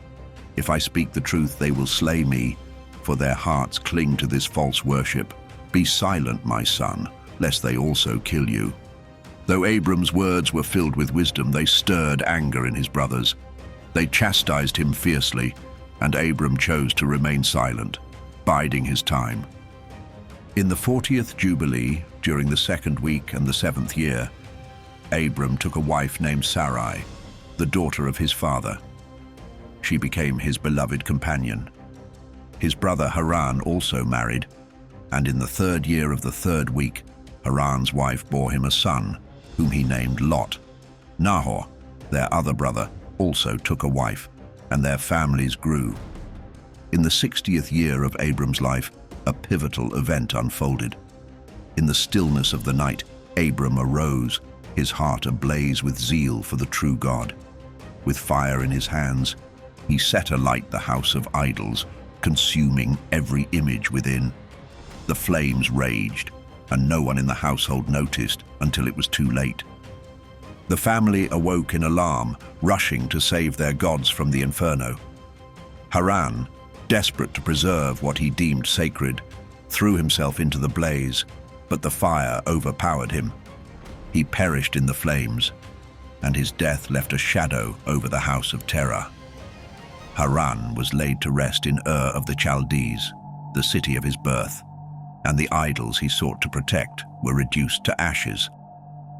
As the days passed, Terah resolved to leave Ur of the Chaldees. Taking his sons, he set his course toward the lands of Lebanon and Canaan. Yet along the way, he settled in the land of Haran, where Abram lived with him for 2 weeks of years. In the 6th week, during the 5th year, Abram, ever watchful and contemplative, sat alone one night beneath the heavens. It was the new moon of the 7th month, and he remained awake from evening until dawn, observing the stars. His heart sought to discern the character of the coming year, particularly the rains that would nourish the land. As the hours passed, a profound thought stirred within him. He murmured to himself, "Why do I seek the answers in the stars, the moon, and the sun? Are they not all held in the hands of the Lord? If it pleases him, he sends the rains to fall in their time, morning and evening, and if it does not, he withholds them. All creation lies under his sovereign will." Moved by this revelation, Abram knelt in prayer, pouring out his soul to the Creator. "O my God, God Most High, you alone are my Lord, and I have chosen you and your dominion over all else. You are the maker of all things. Every work of creation bears the mark of your hands. Deliver me, I pray, from the grasp of evil spirits who whisper corruption into the hearts of men. Do not let them lead me astray from you, my God. Establish me and my descendants in your ways forever, that we may never stray from your truth, from now until the end of time." As his heart wrestled with the path before him, he cried out again, "Should I return to Ur of the Chaldees, where men seek me, longing for my return? Or should I remain in this place? O Lord, guide me. Make my path clear and prosper the way of your servant, that I may walk in obedience and not in the deceit of my own heart." Having spoken and prayed, Abram fell silent. In the stillness of the night, the word of the Lord came to him through an angel, saying, "Arise, Abram, leave your country, your kindred, and your father's house, and journey to a land I will show you. There I will make of you a great and numerous nation. I will bless you and make your name great, and you will be a blessing to all the earth. Through you, all the families of the world will be blessed. I will bless those who bless you and curse those who curse you. Fear not, for I am your God, and I will remain so for you, your son, your son's son, and all your descendants for every generation to come." The Lord spoke again, declaring, "Open his mouth and ears, that he may hear my words and speak the language I shall reveal to him." Since the day of Babel's fall, the sacred tongue of creation had ceased among the children of men. By divine command, the angel opened Abram's ears, lips, and understanding, and he began to speak in the Hebrew tongue. the language of creation itself. Abram took the ancient books of his forefathers, written in Hebrew, and carefully transcribed them. For 6 rainy months he studied their wisdom, and the angel revealed to him all that had been hidden or unclear. In the 7th year of the 6th week, Abram approached his father and announced his decision. "Father," he said, "I must journey into the land of Canaan. I wish to see it and then return to you."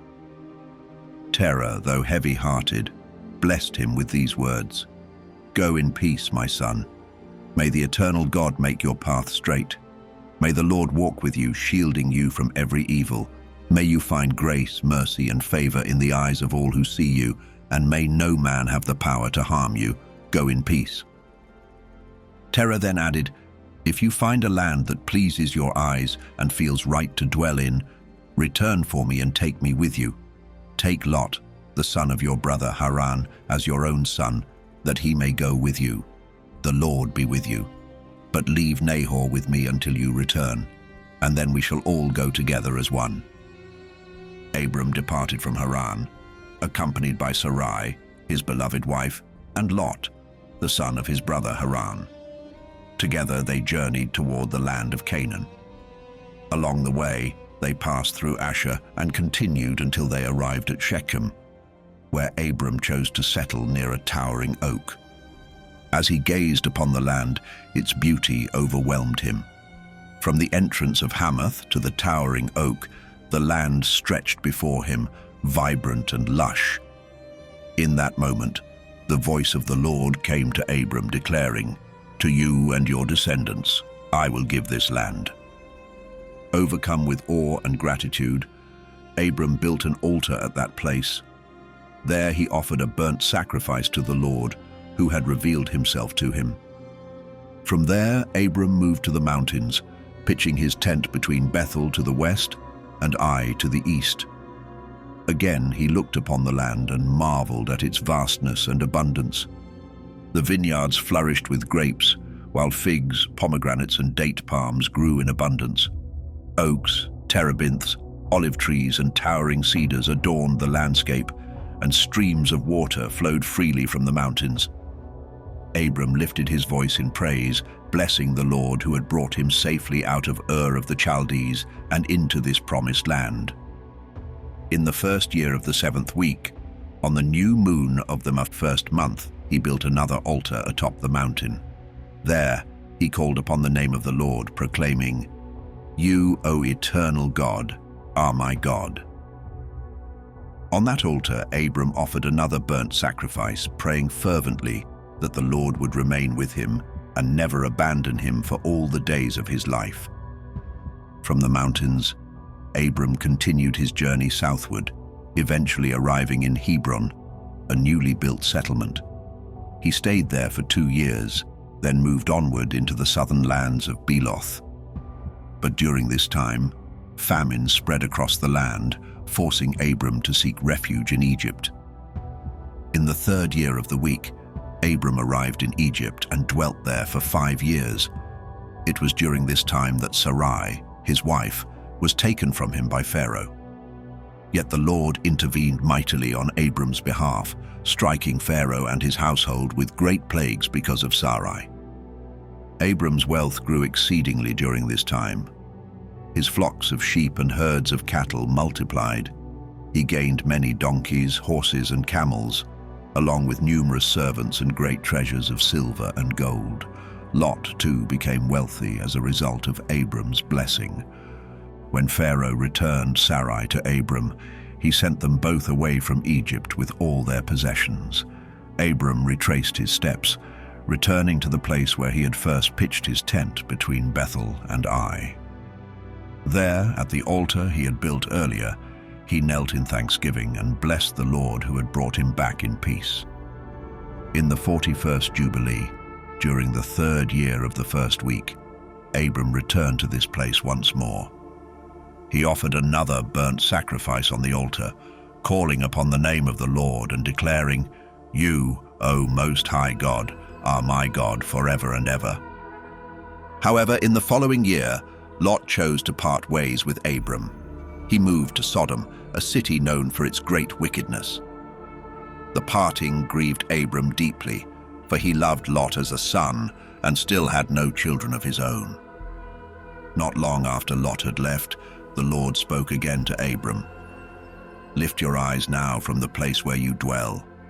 Look to the north, the south, the east, and the west.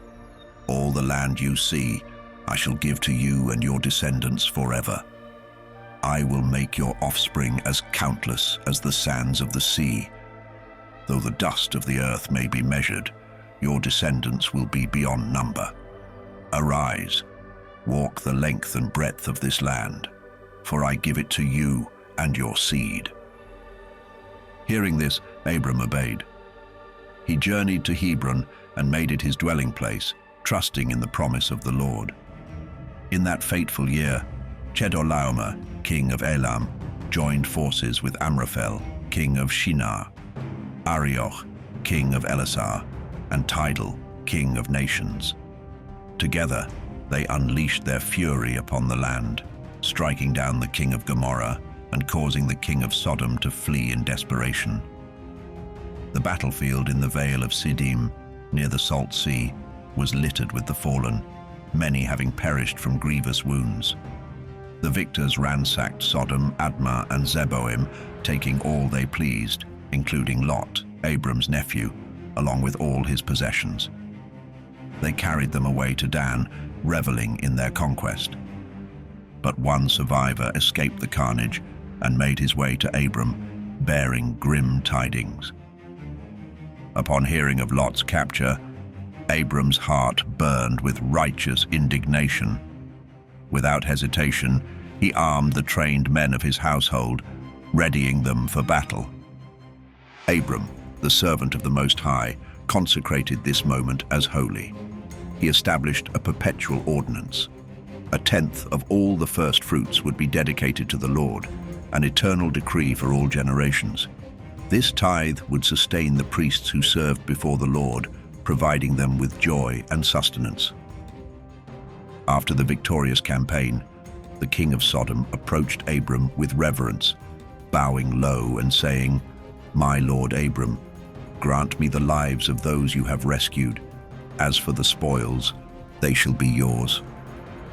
Abram replied with solemn resolve, "I lift my hands to the Most High God, the creator of heaven and earth, and swear that I will take nothing from you, not even a thread or a sandal strap, lest you claim, 'I have made Abram rich.'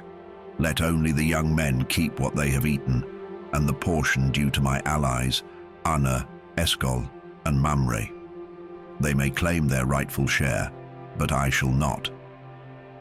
In the 4th year of that week, on the new moon of the 3rd month, the Lord appeared to Abram in a dream, his voice resounding like thunder.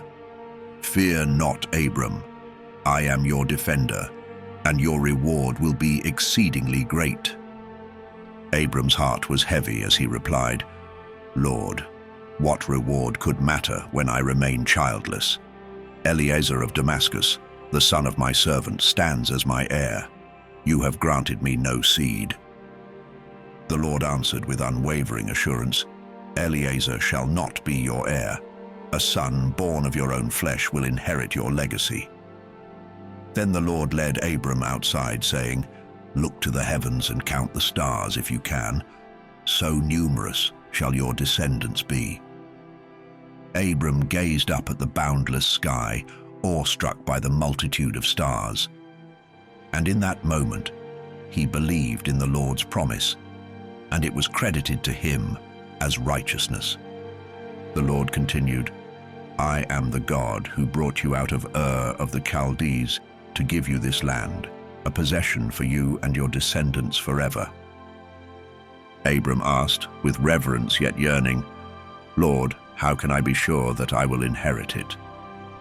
The Lord instructed, "Bring me a heifer, a goat, and a ram, each 3 years old, along with a turtle dove and a pigeon."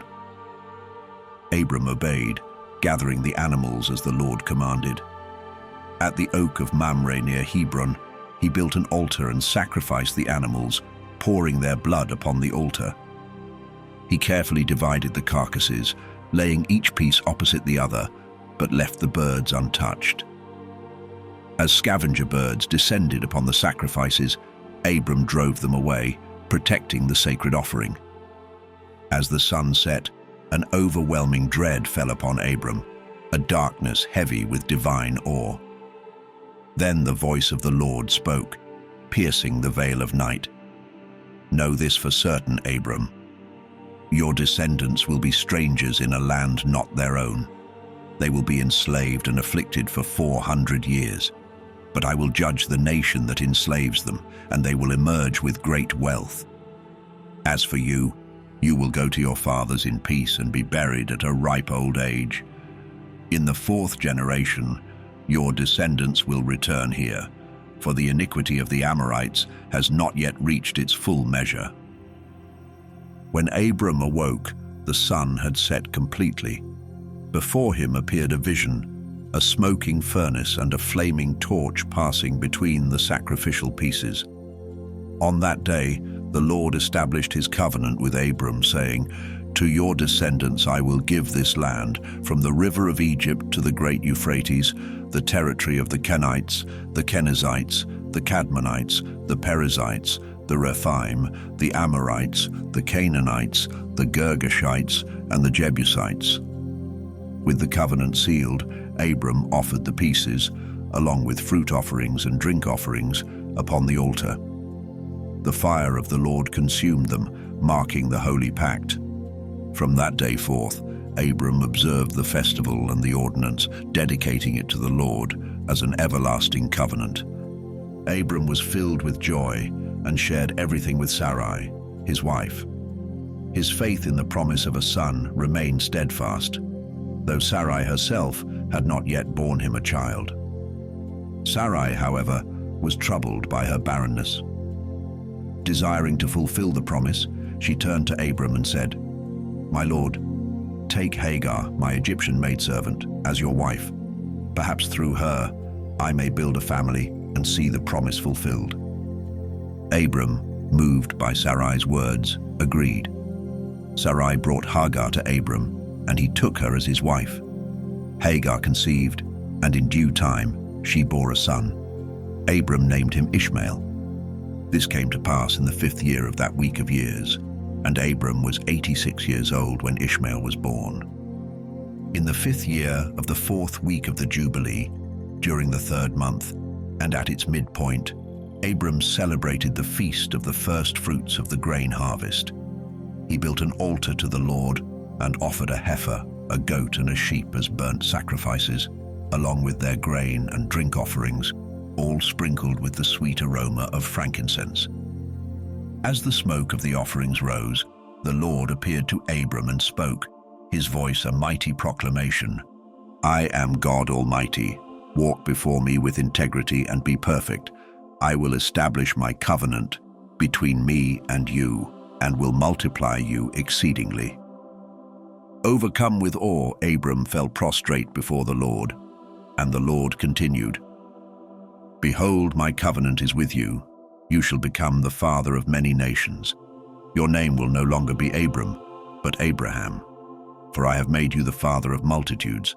I will make you exceedingly fruitful, bringing forth nations and kings from your line. This covenant I make is eternal, binding me to you and to your descendants through all generations. I will be their God, and they will be my people. To you and your seed, I give the land where you dwell as a sojourner, the land of Canaan, as an everlasting possession. I will establish this land as their inheritance, and I will be their God. But as for you, Abraham, you must keep my covenant, as must your descendants. As a sign of this everlasting covenant, every male among you shall be circumcised." The Lord then detailed the command. On the 8th day after birth, every male must be circumcised, whether born in your house or purchased with money, even if not of your bloodline. This sign in the flesh shall be a perpetual token of my covenant. Any male who is not circumcised shall be cut off from my people, for he has broken my covenant. The Lord's gaze turned to Sarai, and he declared, "Your wife's name shall no longer be Sarai, but Sarah. I will bless her, and through her I will give you a son. Yes, I will bless her, and she shall give rise to nations, and kings will come from her." Hearing this, Abraham fell on his face again, laughing in awe and wonder as he thought to himself, "Shall a son be born to a man of 100 years? And shall Sarah, at 90, bear a child?" With reverence he spoke aloud to God, "O Lord, if only Ishmael might live under your blessing." But the Lord replied, "Yes, Ishmael will be blessed. I have heard your prayer for him. He will become the father of 12 princes and a great nation. But my covenant will be established with Isaac, whom Sarah will bear to you at this same time next year." With these words, the Lord departed, leaving Abraham awestruck. Abraham obeyed the Lord's commands without delay. He took Ishmael, along with every male born in his household and those he had purchased, and circumcised them on that very day, as God had instructed. At 99 years old, Abraham himself was circumcised, as was Ishmael, who was 13. Every male in his household bore the mark of the covenant, sealing their obedience to God's eternal ordinance. The Lord declared this law unchangeable, binding across all generations. The circumcision of the flesh on the 8th day must never be omitted. Those who neglect this sign shall not belong to my covenant people. They are destined for destruction, for they have broken my covenant. The angels of God's presence and sanctification bore witness to this decree. From the beginning of creation, God had chosen Israel to be his holy people, set apart from all nations. While other nations were given over to spirits and rulers to lead them astray, Israel alone remained under the direct authority of God. He preserved them as his treasured possession. Yet the Lord warned Abraham of the future. The children of Israel will fail to keep this covenant. Many will forsake the circumcision of their sons, abandoning the sign of my promise. Great wrath will fall upon them because they will provoke me, turning away from my law and acting like the Gentiles. Because of this rebellion they shall be removed from the land and no longer forgiven for their transgressions. On the new moon of the 4th month, the heavenly messengers appeared to Abraham beneath the ancient oak of Mamre. Standing in the sacred shade, they spoke words of promise, declaring that Sarah, his wife, would bear him a son. Their announcement was clear and joyous, yet Sarah, overhearing their words from within the tent, laughed to herself in disbelief. When confronted, fear gripped her heart, and she denied her laughter, though the truth of it could not be hidden. The messengers, with unwavering authority, revealed the name of the promised son, saying, "His name shall be Isaac, for it is written and ordained on the heavenly tables. When we return at the appointed time, Sarah will have conceived and brought forth this child." In the same month, the Lord unleashed his righteous judgment upon Sodom, Gomorrah, Zeboim, and the entire region of the Jordan. Fire and brimstone rained down, consuming the cities and their wickedness in flames that burned without end. Their sins, perversions of flesh and defilement of the earth, were too great to bear. The destruction was absolute, leaving a testimony to the consequences of exceeding sinfulness. The Lord, however, remembered Abraham and in his mercy spared Lot, sending him away from the midst of the devastation.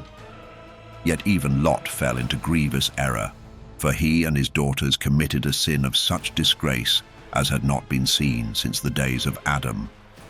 Upon the heavenly tables, a decree was engraved to utterly remove and root out the seed of this sin, ensuring no trace of Lot's lineage would remain on the day of judgment. In that same season, Abraham journeyed from Hebron and settled between Kadesh and Shur in the mountainous lands of Gerar. By the middle of the 5th month, he moved once more and made his dwelling by the well of the oath.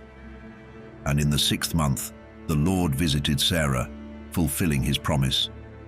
She conceived and, at the appointed time, in the 3rd month and at its midpoint, during the festival of the first fruits of the harvest, Sarah gave birth to a son. On that joyous day, Isaac was born, exactly as the Lord had spoken.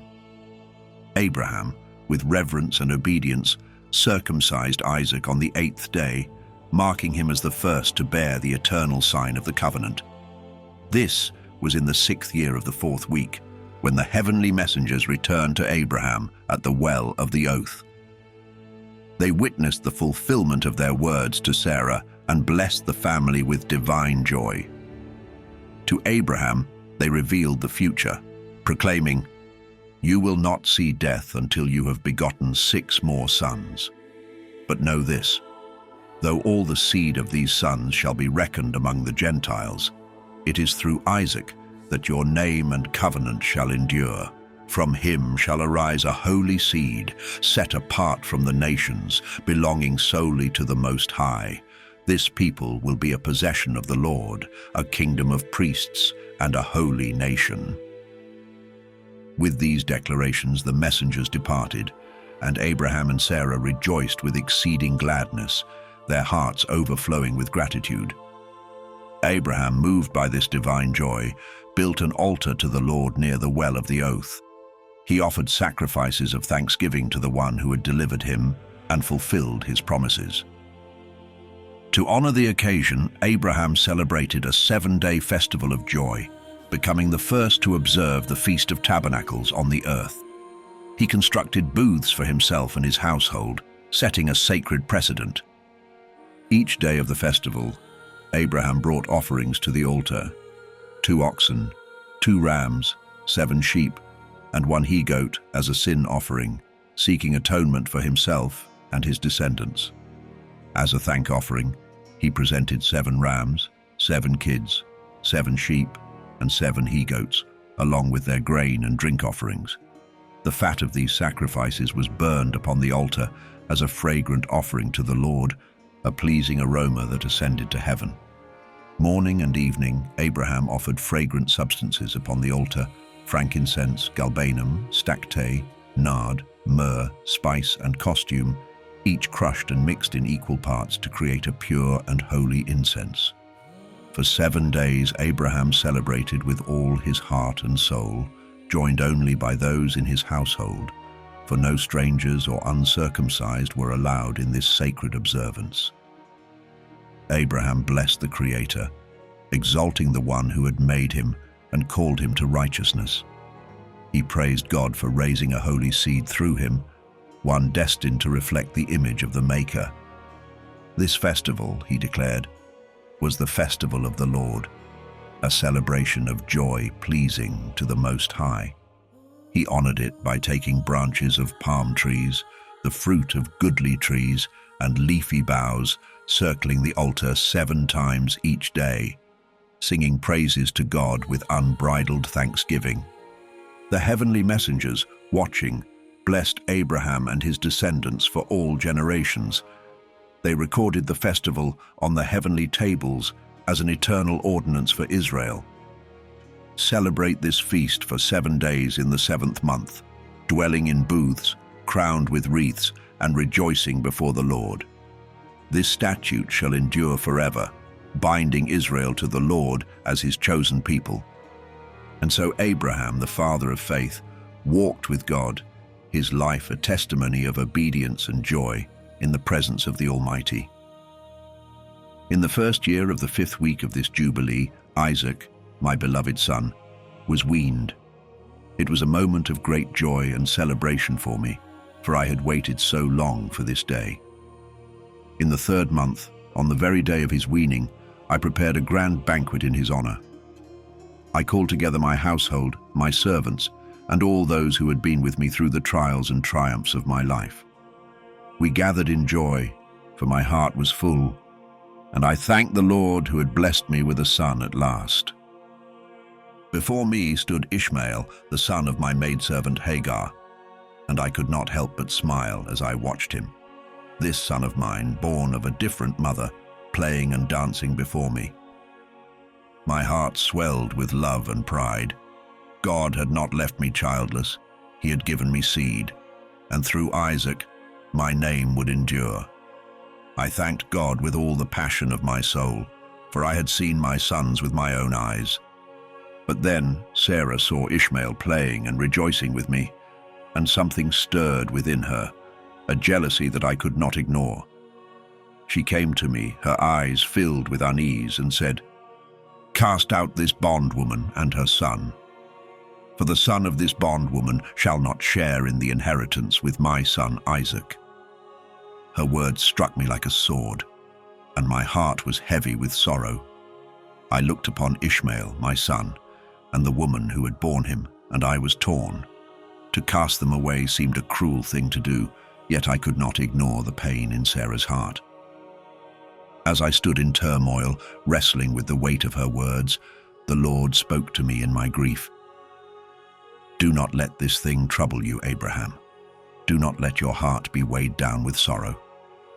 Listen to Sarah, for in Isaac shall your name and seed be called. But as for the son of Hagar, I will make him a great nation, because he is your seed." In obedience to the Lord, I rose early the next morning, my heart heavy yet resolute.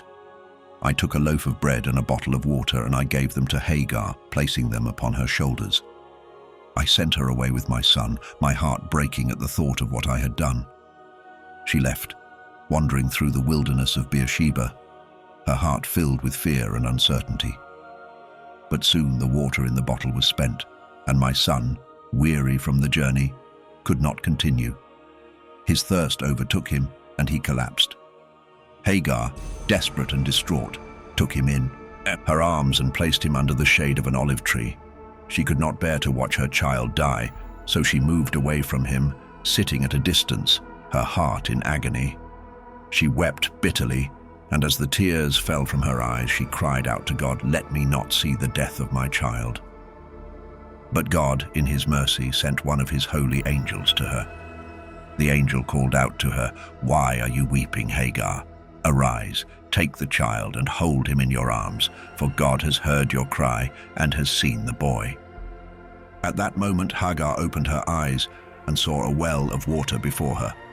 With a heart overflowing with hope, she filled her bottle and gave her son a drink. She rose, and with renewed strength, she set out towards the wilderness of Paran. The boy grew, becoming strong and skilled. He became an archer, and God was with him, guiding his steps.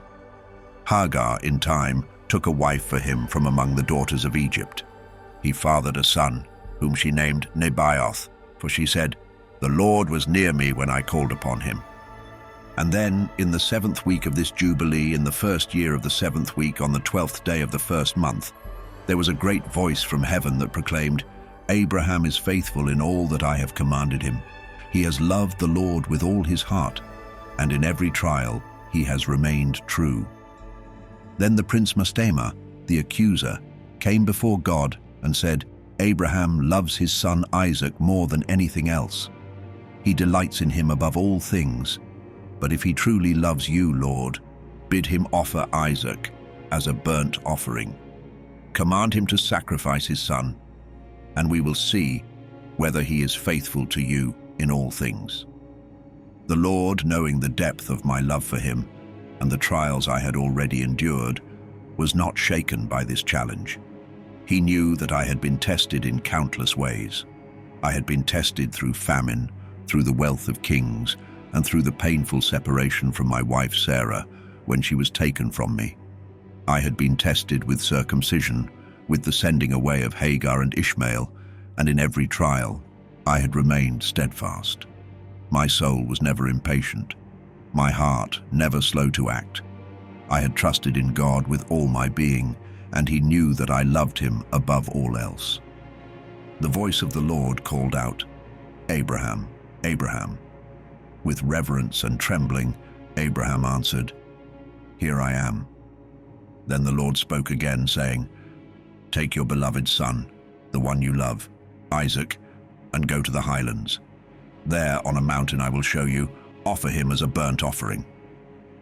Early the next morning, Abraham rose and prepared for the journey. He saddled his donkey and took 2 of his young servants and Isaac, his son. He split the wood for the burnt offering and set out toward the place the Lord had spoken of. For 3 days they traveled, their steps heavy with purpose. At last Abraham looked up and saw the mountain from a distance. When they arrived near a well of water at the mountain's base, Abraham turned to the young men and said, "Stay here with the donkey. The boy and I will go ahead to worship, and after that, we will return to you." He then placed the wood for the burnt offering on Isaac's back, while he himself carried the fire and the knife. Together, father and son ascended the mountain in silence. As they climbed, Isaac broke the quiet, his voice filled with curiosity. "Father?" he called. Abraham replied, "Here I am, my son." Isaac continued, "We have the fire and the wood, but where is the lamb for the burnt offering?" Abraham answered with steady resolve, "God will provide for himself a lamb for the burnt offering, my son." They walked on together, approaching the sacred place the Lord had designated. Upon reaching the summit, Abraham built an altar, carefully arranging the wood upon it. Then, with profound anguish yet unwavering faith, he bound Isaac and laid him atop the wood on the altar. With the knife in his hand, he stretched forth his arm, prepared to carry out the command of the Almighty. At that moment, a voice rang out from heaven calling, "Abraham! Abraham!" Startled, Abraham paused and responded, "Here I am." The voice continued, "Do not lay a hand on the boy. Do not harm him in any way. For now I know that you fear the Lord, because you have not withheld your son, your only son, from me." Abraham lifted his eyes, and there, caught by its horns in a thicket, was a ram. He went to the ram, took it, and offered it as a burnt offering in place of his son. Overwhelmed with gratitude, Abraham named that place, "The Lord will provide," a name that would endure through the generations, for on the mountain of the Lord, provision had been made. The Lord's voice came again from heaven, saying, "By myself I have sworn, declares the Lord, because you have done this, and not withheld your son, your beloved son, I will surely bless you. I will multiply your descendants like the stars in the heavens, and like the grains of sand on the seashore. Your offspring will possess the gates of their enemies, and through your seed, all the nations of the earth will be blessed, because you have obeyed my voice. Go now in peace." Abraham and Isaac descended the mountain, their hearts full of reverence. They returned to the young men who had waited faithfully, and together they journeyed back to Beersheba, where Abraham made his home by the well of the oath. Each year thereafter, Abraham celebrated a 7-day festival in remembrance of this event, filled with joy and gratitude for the Lord's mercy and provision. It became a tradition written on the heavenly tablets, a lasting commandment for the descendants of Israel to observe with joy for all generations to come. In the first year of the first week of the 42nd Jubilee, Abraham returned and settled near Hebron, in a place known as Kirjath Arba, where he dwelt for 2 weeks of years. In the first year of the third week of this Jubilee, the days of Sarah's life were fulfilled, and she passed away in Hebron. Abraham, heart heavy with sorrow, went to mourn for her and to bury her. And in that moment, the Lord tested Abraham's spirit to see whether he would become impatient or speak rashly. Yet Abraham remained patient and unshaken, his heart steady even in grief. With grace and a humble spirit, he spoke to the children of Heth, seeking a place to bury his beloved wife. And the Lord, in his mercy, granted Abraham favor in the sight of all who beheld him. With gentle words, Abraham requested a burial site, and the sons of Heth offered him the land of the double cave near Mamre, which is Hebron, for the price of 400 pieces of silver. They insisted, "Take it for nothing, good sir," but Abraham refused. He would not take the land without paying the full price, for he knew the value of the land was great. With dignity, he offered the silver, bowed twice before them, and with reverence, he buried Sarah in the double cave, as the Lord had provided. Sarah's life spanned 127 years, 2 jubilees, 4 weeks and 1 year. These were the days of Sarah's life, a woman of great faith and honor. This was the 10th trial Abraham faced, and once again he proved faithful, patient in spirit, and steadfast in his devotion. Though rumors had spread in the land about God's promise to give Abraham and his seed the land as an inheritance, he did not let such matters trouble his heart. He asked only for a place to lay his dead to rest, showing that his faith in God was unshakable. He was, as the scriptures say, the friend of God, and his name was written in the heavenly records. In the 4th year of the Jubilee, Abraham sought a wife for his son Isaac. Her name was Rebekah, the daughter of Bethuel, son of Nahor, Abraham's brother. Rebekah was also the sister of Laban. Abraham, still full of life, took a third wife named Keturah, a woman from among his household servants. Hagar, whom he had once taken as a wife, had passed away before Sarah. Keturah bore Abraham 6 sons, Zimram, Jokshan, Medan, Midian, Ishbak, and Shua, all within 2 weeks of years. In the 6th week, in the 2nd year of that week, Rebekah gave birth to twin sons, Jacob and Esau.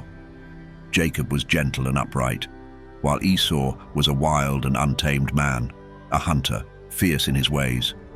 Jacob, in contrast, preferred the quiet of the tents. As the boys grew, Jacob was taught the ways of writing, but Esau, devoted to the wilderness, was not. Esau learned the arts of war, and all his deeds were fierce. Abraham, seeing the ways of both sons, loved Jacob, while Isaac's heart was drawn to Esau.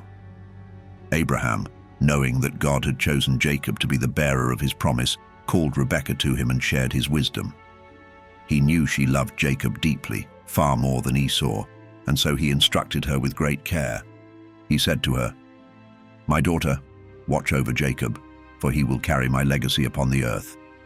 He shall be a blessing to all the children of men, and the glory of the whole seed of Shem. I know the Lord will choose him above all the peoples of the earth to be a possession for himself. Isaac, my son, loves Esau more than Jacob. But I see that your heart belongs to Jacob, and that is good. Show him even more kindness, and keep your eyes upon him in love, for he will be a blessing to us, bringing joy to the earth for all generations to come.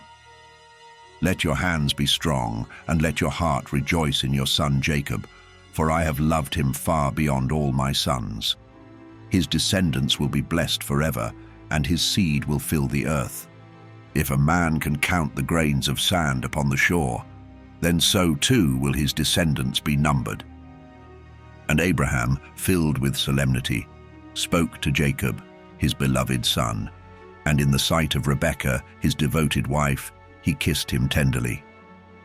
With a voice full of blessing, he declared, "Jacob, my son, whom my soul loves beyond measure, may the Almighty bless you from above the heavens, and may he bestow upon you all the blessings he granted to Adam, to Enoch, to Noah, and to Shem. May all the promises God made to me be fulfilled through you and your descendants, enduring for all generations, as long as the heavens are above the earth. And may no evil spirit, no force of Mastemah, ever rule over you or your seed, turning you away from the Lord, who is your God, now and forever. May the Lord be your father, and you be his firstborn son, a light unto the people of the earth. Go in peace, my son." With these final words of love and blessing, Abraham and Jacob both departed, their hearts filled with the weight of the sacred covenant. Rebekah, with a mother's heart, loved Jacob dearly, more deeply than she ever loved Esau. But Isaac, in contrast, loved Esau, his firstborn, with a devotion that far exceeded his affection for Jacob. And in the 42nd Jubilee, in the first year of the 7th week, Abraham called upon Ishmael, the 12 sons he had with Hagar, Isaac with his 2 sons, and the 6 sons born to Keturah, along with their children.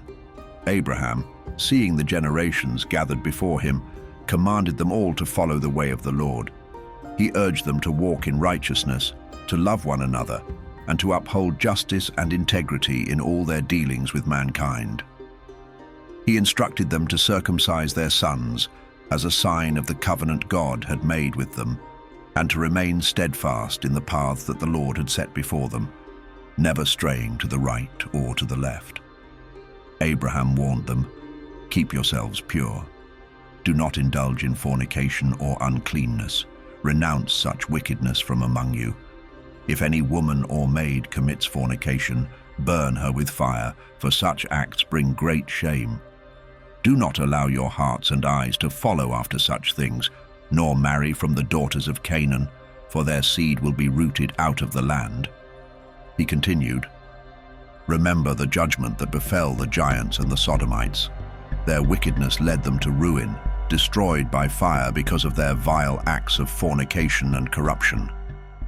Do not follow in their footsteps, for their end is an example of what becomes of those who defy the Lord."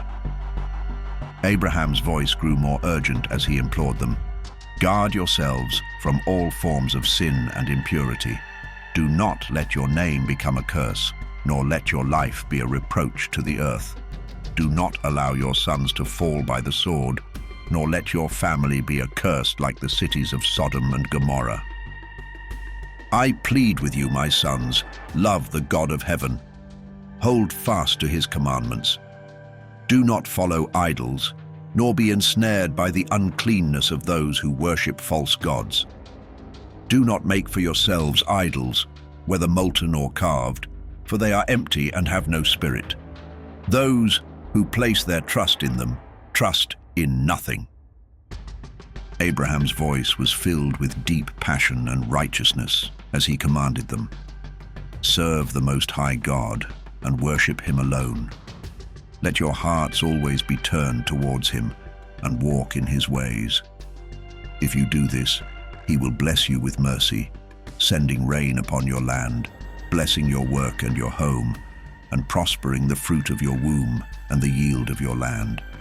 The herds of your cattle and the flocks of your sheep will increase, and you will be a blessing to all the nations of the earth. The nations will look upon you with favor, and they will bless your sons in my name, that they may inherit the blessings I have received." Abraham, moved by a father's love and by the weight of God's covenant, gave gifts to Ishmael, to the sons of Keturah, and to all his descendants. Yet he gave everything to Isaac, his true heir, entrusting him with the fullness of the promise that had been made to him.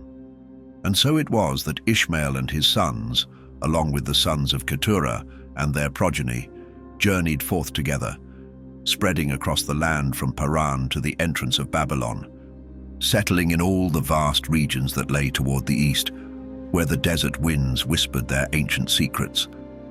These diverse peoples, born of different unions but bound by shared bloodlines, mingled among themselves, forging bonds and creating new communities, and they became known by a single name: Arabs and Ishmaelites. In the 6th year of the 7th week of this Jubilee, which marked the year 2057 since the creation of Adam, Abraham, now aged and feeling the weight of his years, called his beloved son Isaac before him. With a heavy heart, knowing his days on earth were drawing to a close, he spoke these words: "I have grown old, my son, and the day of my death is unknown to me. My days are filled, and I have lived them in the service of the Lord, striving with all my heart to follow his will. Throughout my life I have kept him in remembrance, seeking to walk uprightly in all his ways. My soul has rejected the idols of the world, and I have despised those who serve them. My heart and spirit have been wholly devoted to doing the will of him who created me, for he is the living God, holy and faithful, righteous beyond all others. With him, there is no partiality, nor does he accept gifts. His justice is perfect, and he brings judgment upon all who break his commandments and scorn his covenant. Therefore, my son, hold fast to his commandments, his laws, and his judgments. Do not walk in the path of wickedness, nor follow the abominations of graven or molten images. Let your heart be pure, and your actions righteous in the sight of the Lord. And let this command be clear: do not eat the blood of any animal, nor any bird that flies in the heavens. If you offer a peace offering, let the blood be poured out upon the altar, and let all the fat be offered with fine flour, mingled with oil, along with a drink offering. These offerings are a sweet-smelling savor to the Lord. Offer the fat of thank offerings upon the altar fire, its belly fat, the fat on the inward parts, the 2 kidneys, and the fat upon them, and on the loins and liver. These must all be offered up as a sweet fragrance to the Lord. The meat shall be eaten that day and the next, but it must not be kept until the 3rd day, for it is not acceptable then, and whoever eats it will bear guilt. Sprinkle salt upon every offering, for the salt of the covenant must not be lacking in any of your sacrifices before the Lord. As for the wood used for sacrifices, do not use any wood other than those I have named: cypress, pine, fir, cedar, palm, olive, myrrh, laurel, citron, juniper, and balsam. These trees have been tested, and their fragrance ascends to heaven. Do not use wood that is old, split, or darkened, for its scent has faded, and it will not bring the sweet fragrance the Lord desires. Take heed, my son, and obey these commands. Be pure in your body, washing yourself with water before you approach the altar. Wash your hands and feet, and after the offering, cleanse yourself once more. Let no blood remain upon you or upon your garments. Guard yourself, my son, against blood, for it is sacred and must be treated with utmost care. Do not partake in the blood of man, for it is the soul. If you shed the blood of man, the earth will cry out, and it cannot be cleansed except by the blood of the one who has committed such a sin. Do not take a gift or bribe for the blood of man, for it is the blood of the innocent that defiles the land. Justice must be served, and in this the Lord will protect the righteous. I see, my son, that the works of mankind are filled with sin and wickedness, and their deeds are an abomination. They are unclean, and their hearts are far from righteousness. Be wary, my son, and do not follow their path, for if you do, the Lord will hide his face from you and turn you over to your own transgressions. He will cast you out of the land, and your name and the name of your seed will be forgotten from the earth.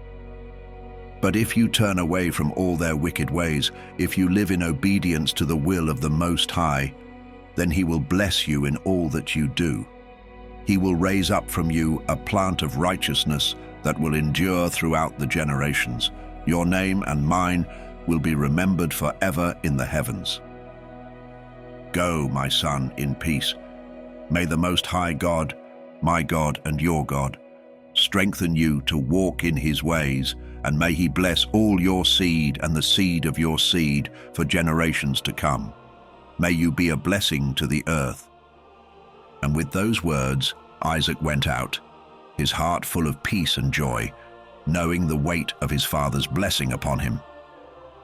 In the 2nd year of the 44th Jubilee, during the 1st week, when Abraham's life was drawing to a close, Isaac and Ishmael journeyed from the well of the oath to celebrate the Feast of Weeks, the festival of the first fruits of the harvest, with their father. Abraham, who had longed for this moment, rejoiced at the sight of his 2 beloved sons together. Isaac, whose wealth and possessions were vast in Beersheba, often made journeys to inspect his holdings, only to return to his father's side.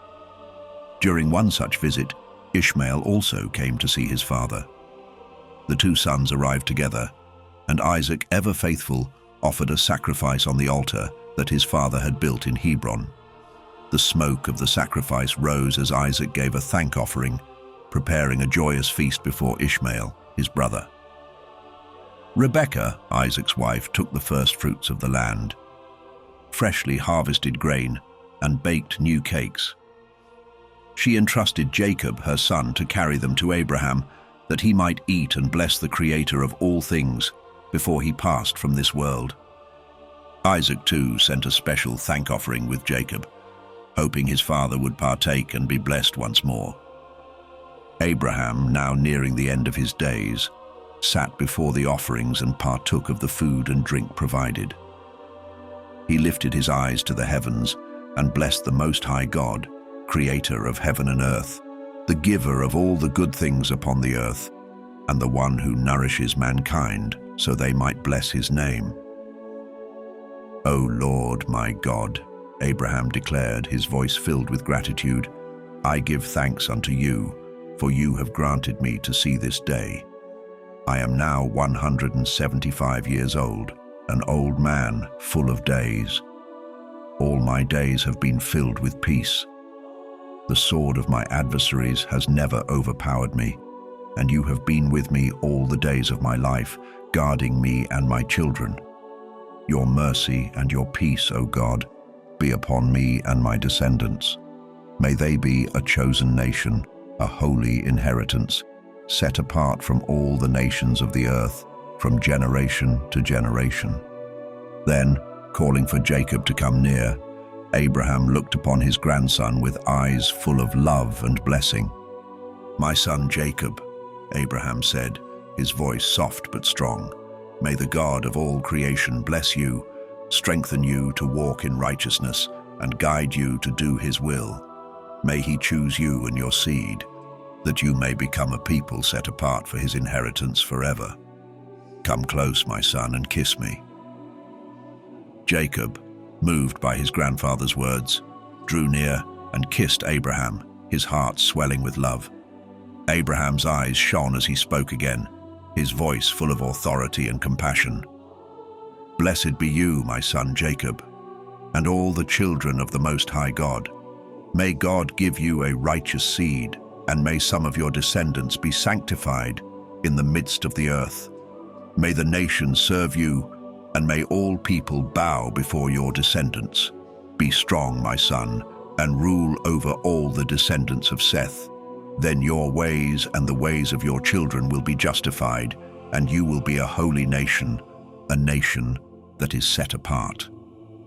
May the blessings of the Most High God rest upon you, the blessings he gave to Noah and to Adam, that they may remain upon the head of your seed for generations without end. May he cleanse you from all impurity and forgive you for all your transgressions. May he strengthen you, bless you, and grant you the inheritance of the earth.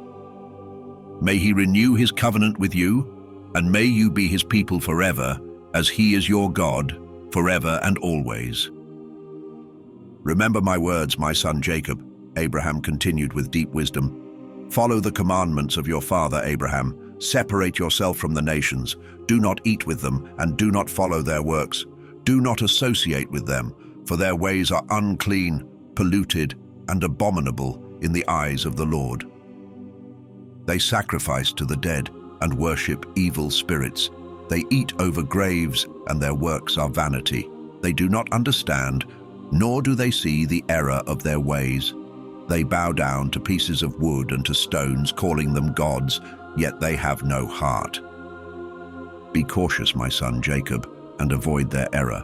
May the Most High God protect you from their uncleanness and their lies. May he deliver you from their path and keep you from their destruction. Do not take a wife from the daughters of Canaan, for their seed will be rooted out from the earth. Canaan's descendants will perish because of the transgression of Ham, and none of his line will be saved on the day of judgment. As for idolaters and the profane, there will be no hope for them in the land of the living. They will descend into Sheol, the place of condemnation, and there will be no remembrance of them.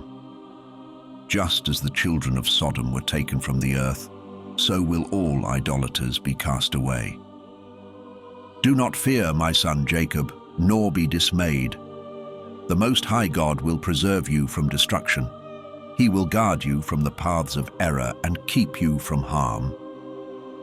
This house I have built, the house of Abraham, will stand forever. It is yours and your descendants' inheritance for all generations. Through you, my son, will my name be established before God forever." And with these final words, Abraham ceased his blessing and commands. Jacob lay beside him that night, his heart filled with love and joy. He rested in the embrace of his grandfather, receiving the fullness of his affection. Abraham kissed him 7 times, his heart swelling with pride and tenderness for the son of his beloved Isaac. "The Most High God, the Creator of all," Abraham whispered, "who brought me from Ur of the Chaldees and gave me this land as an everlasting inheritance, I bless him forever. Blessed be the Lord who has given me the grace to see this day." Abraham, his voice full of warmth, spoke again. "My son, whom I love with all my heart, may the grace and mercy of the Most High God rest upon you and your descendants forever. Never forsake them, O Lord, and let your eyes remain open to them, that they may be preserved, blessed and sanctified as your holy people. May your covenant and your grace be upon them for all generations." And Abraham, in his final moments, gently placed 2 of Jacob's fingers upon his eyes. He then lifted his voice in a quiet blessing to the God of gods, before covering his face, stretching out his feet, and peacefully surrendering to the eternal rest of death. His soul was gathered to join his ancestors, leaving this world behind. Meanwhile, Jacob remained nestled in his grandfather's embrace, unaware that Abraham had already passed into eternity. But when Jacob eventually awoke from his sleep, a cold, lifeless stillness gripped him. He gazed upon Abraham's form, now as cold as stone, and called out in panic, "Father, Father." But no response came, and in the heavy silence, Jacob realized the dreadful truth. His grandfather was gone. Rushing from his place beside Abraham, Jacob ran swiftly to his mother Rebekah and told her of the tragedy. In turn, Rebekah went to Isaac in the night, and together they hastened to the place where Abraham lay. Jacob carried a lamp in his hand, and as they entered, they found Abraham's body, still and lifeless, confirming that the great patriarch had indeed departed. Overcome with grief, Isaac fell to the lifeless form of his father. His heart broke, and with tears flowing freely, he kissed Abraham's cold face. A mournful sound filled the house of Abraham, as Ishmael, his son, arose and joined his brothers in sorrow. Weeping bitterly, he mourned the loss of his father, and all those who loved Abraham joined in the great lamentation. Isaac and Ishmael, with their sons, carried Abraham to the double cave, near Sarah, his beloved wife, and laid him to rest. For 40 long days they mourned together, a great weeping rising from the household, a testament to the love and reverence they held for their father. At last, the days of mourning were concluded. Abraham had lived 3 jubilees and 4 weeks of years, 175 years, his days full and complete, a life spent in faith, wisdom, and strength. He was old, yet full of days. For the forefathers, life had once stretched across 19 jubilees. But after the great flood, human life began to shorten, and generations grew old with alarming swiftness. Their days became filled with sorrow, trials, and the stain of wickedness. But Abraham had been different. In his righteous ways, he had lived a life pleasing to the Lord, walking in holiness and truth. And yet even he did not complete 4 full jubilees before his days were filled to the brim, and he departed from the earth, his work done. And from that time onward, the generations to come would find their lives slipping away quicker than ever before. No longer would a man live even 2 jubilees. Knowledge would fade from their minds, and understanding would vanish with the passing of years.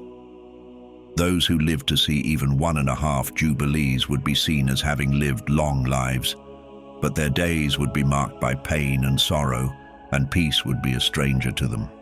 For calamity would follow calamity, wound after wound, tribulation after tribulation. Evil tidings, sickness and suffering would besiege them. They would know no respite, as death and destruction stalked the earth. The world would be a place of chaos and ruin, as disease, hunger and war ravaged the generations. And all of this would befall a generation whose works were filthy, whose lives were steeped in uncleanness, fornication and pollution. They would live in the defilement of their own making. And they would look back at the days of the forefathers and say, "The days of old were many and full of peace. But behold, our days are few and filled with trouble. Our lives stretch no more than 70 years, or 80 if we are strong, but even then, they are filled with bitterness." In that generation, the sons would accuse their fathers, and the elders would be held accountable for their unrighteousness. They would call out the wickedness of their speech, their actions, and their rebellion against the covenant that God had made with them. They had forsaken his commandments, his feasts, his months, his Sabbaths, and his Jubilees. The words of the Lord would be forgotten, and his laws would be cast aside. The earth itself would be defiled by the wickedness of men. The vineyards would wither, the olive trees would fail, and all creation would groan under the weight of humanity's corruption. The beasts, the cattle, the birds, and the fish would perish, their lives snuffed out by the wickedness of mankind. In their blindness, they would fight one another, young against old, poor against rich, lowly against great, beggar against prince. Their quarrels would center around the law and the covenant, but they had long since forgotten what it meant to walk in the ways of the Lord. They would turn to violence, to swords and bows, seeking to restore the lost path, but their blood would be shed in vain, for their hearts would not turn back to righteousness, and those who survived would not find peace. They would rise up in deceit and greed, seeking to take all that was their neighbor's, and defile the holy things with their wickedness. The name of the Lord would be misused, and his holiness would be profaned by their actions. In the fullness of time, a great punishment would befall the evil generation. The Lord would raise up the sinners of the Gentiles, merciless and without compassion. They would show no regard for the old or the young, for the weak or the strong. They would bring violence upon Israel and transgression against Jacob. The earth would be soaked with blood, and no one would be left to bury the dead. In those dark days, the people would cry out, calling upon the Lord for salvation, but no one would come to their aid. The wrath of God would be upon them, and their cries would go unanswered. The heads of the children would be white with age, and even a newborn would appear as ancient as one who had lived 100 years. Tribulation and oppression would break their bodies, and their once vibrant lives would be destroyed. But then, a new light will emerge. In those dark times, the children will begin to seek wisdom, yearning for the laws that have been long forgotten. They will seek the commandments with fervor, turning their hearts back to the path of righteousness, striving to reclaim what was lost. And as the days stretch on, they will grow in number. Their years will increase, and the generations of men will begin to live longer lives. The span of a man's days will reach near 1,000 years, surpassing the length of life once known to their ancestors. In those days, there will be no old man, nor anyone who feels unsatisfied with the days they've been given. All will be as children, filled with the vitality and joy of youth. Their days will be full, their hearts light, and their lives peaceful. There will be no evil among them, no Satan to lead them astray, nor any destroyer to bring them harm. For their days will be blessed, full of healing, joy, and endless peace.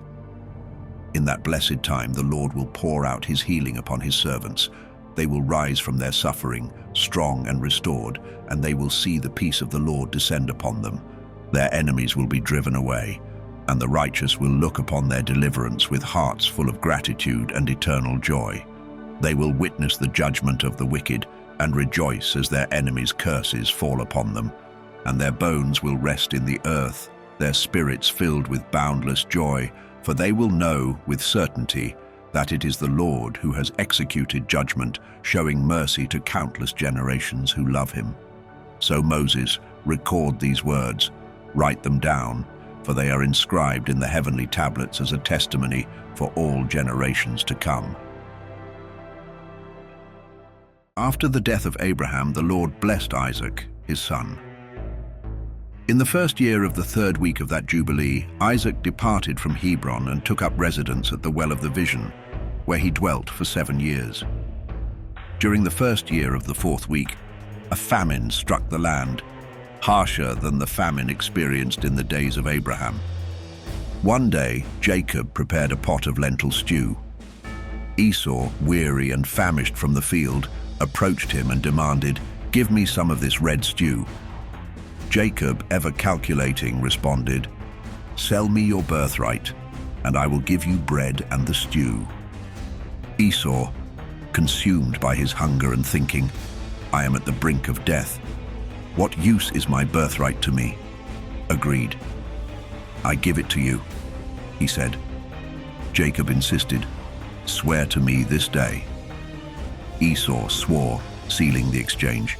Jacob provided him with bread and stew, which Esau ate until he was satisfied.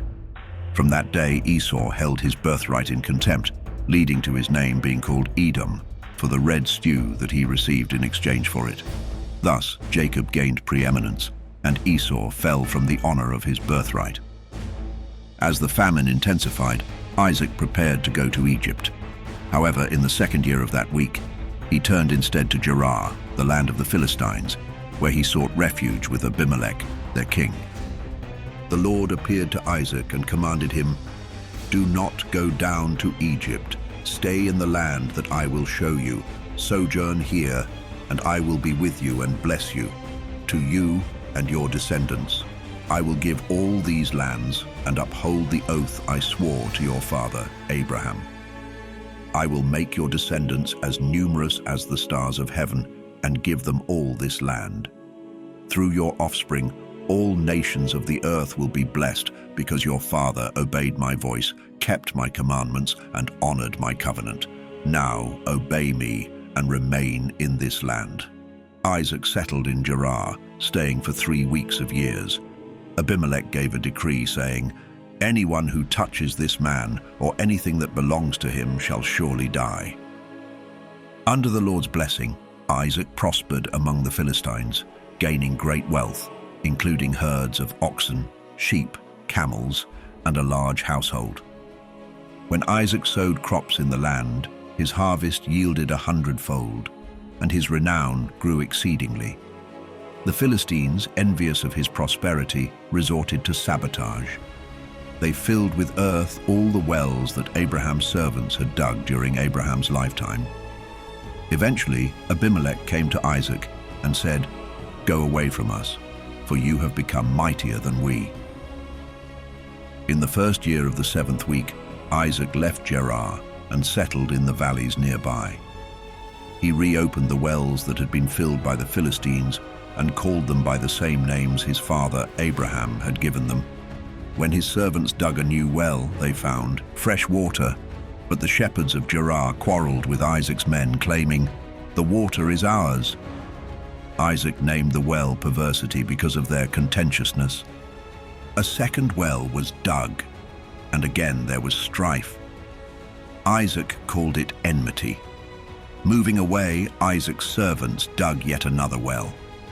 This time there was no dispute, and Isaac named it Room, saying, "Now the Lord has made room for us, and we will flourish in the land." Isaac continued his journey, arriving at the Well of the Oath in the first year of the first week of the 44th Jubilee. There, on the new moon of the first month, the Lord appeared to him, declaring, "I am the God of your father Abraham. Fear not, for I am with you. I will bless you and multiply your descendants as the sand of the earth, for the sake of my servant Abraham." Isaac built an altar at that place, as his father Abraham had done, and called upon the name of the Lord. He offered sacrifices to honor the God of his father. His servants dug another well and discovered fresh living water. Yet, when they dug another well, they found none and returned to Isaac, reporting their failure. Isaac reflected, "This day I have sworn to the Philistines, and this has been revealed to us." He named the place the Well of the Oath, for it was there he had made a covenant with Abimelech, Ahuzzath, and Phicol, Abimelech's military commander. Yet Isaac understood that the peace he had sworn was born of necessity. That day, Isaac cursed the Philistines, proclaiming, "Cursed be the Philistines until the day of wrath and judgment. May the Lord make them a mockery, an object of scorn and indignation at the hands of sinners and the Kittim. Those who escape the sword of the enemy and the Kittim shall fall in judgment to the righteous nation, who will uproot them from the earth. No remnant shall remain of them, nor any to be saved on the day of wrath. The seed of the Philistines shall be utterly destroyed, erased from the earth. Though they ascend to the heavens, they will be brought down. Though they make themselves strong on the earth, they will be uprooted. Though they hide among the nations or descend into Sheol, there too will their condemnation be great, and they will find no peace. Should they go into captivity, they will be slain by their pursuers along the way. Their name and seed shall be wiped from the earth, for they are destined to eternal malediction." These words, engraved upon the heavenly tablets, stand as a testimony of the fate reserved for the Philistines on the day of judgment. In the second year of that week, in the 44th Jubilee, Rebekah called Jacob, her beloved son, to her side. Her voice carried both urgency and tenderness as she spoke to him, saying, "My son, do not take a wife from the daughters of Canaan, as your brother Esau has done. He has taken 2 wives from among them, and their unclean deeds have embittered my soul. Their actions are filled with fornication and lust, and there is no righteousness in them, for their ways are wicked. My son, I love you exceedingly, and my heart blesses you in every hour of the day and every watch of the night. Now listen to your mother's voice and heed her counsel. Do not marry a woman from among the daughters of this land. Instead, take a wife from the house of my father, from my own kindred. The Most High God will bless you, and through this union, your children will be righteous, a holy and set-apart seed."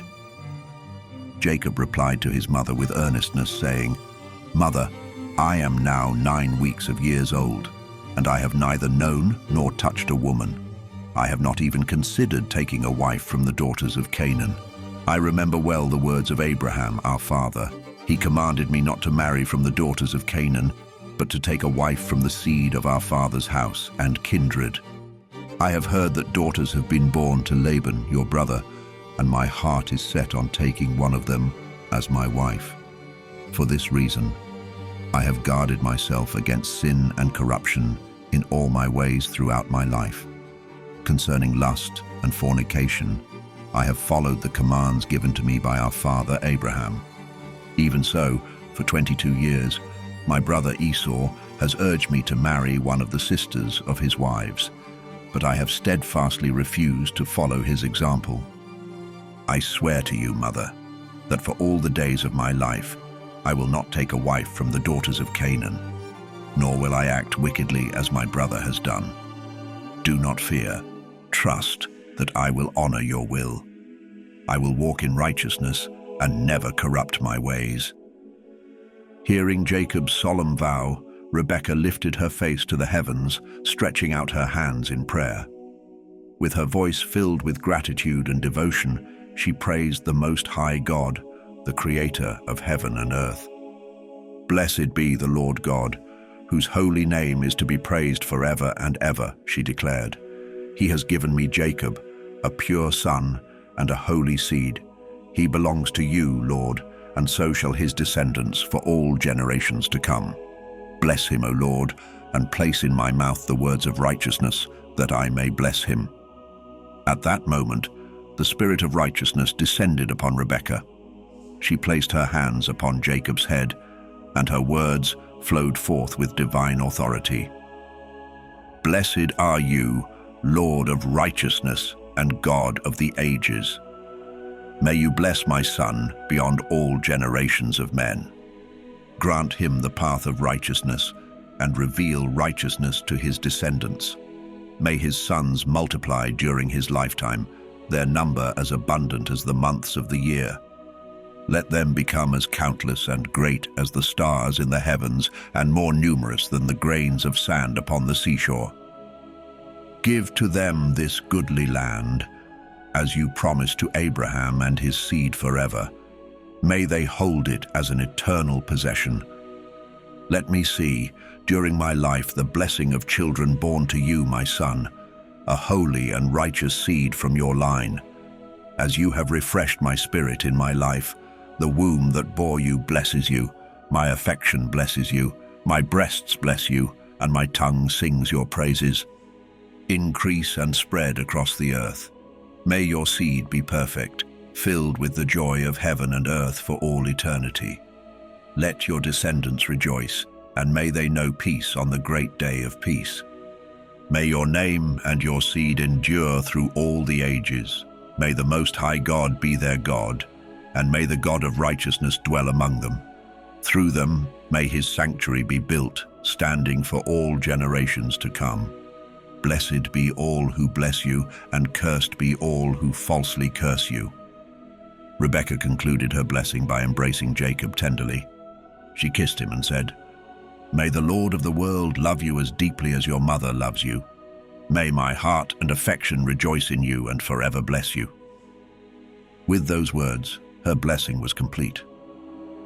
In the 7th year of that week, Isaac, feeling the weight of age upon him, called his eldest son, Esau, and spoke with a voice frail yet resolute. "My son," he said, "I am old, and my sight has grown dim. I do not know the day of my death. Take your hunting gear, your quiver and your bow, and go to the field. Hunt game for me and prepare savory meat, the kind I love. Bring it to me so I may eat, and my soul may bless you before I die." Esau departed at once, eager to fulfill his father's request. Meanwhile, Rebekah, having overheard Isaac's words to Esau, called Jacob, her younger son, and spoke with urgency. "Jacob, my son, I heard your father instruct Esau to hunt game, prepare a meal, and bring it to him so he might bless him before the Lord and before his death. Now, my son, listen carefully and do as I command you. Go to the flock and bring me 2 choice young goats.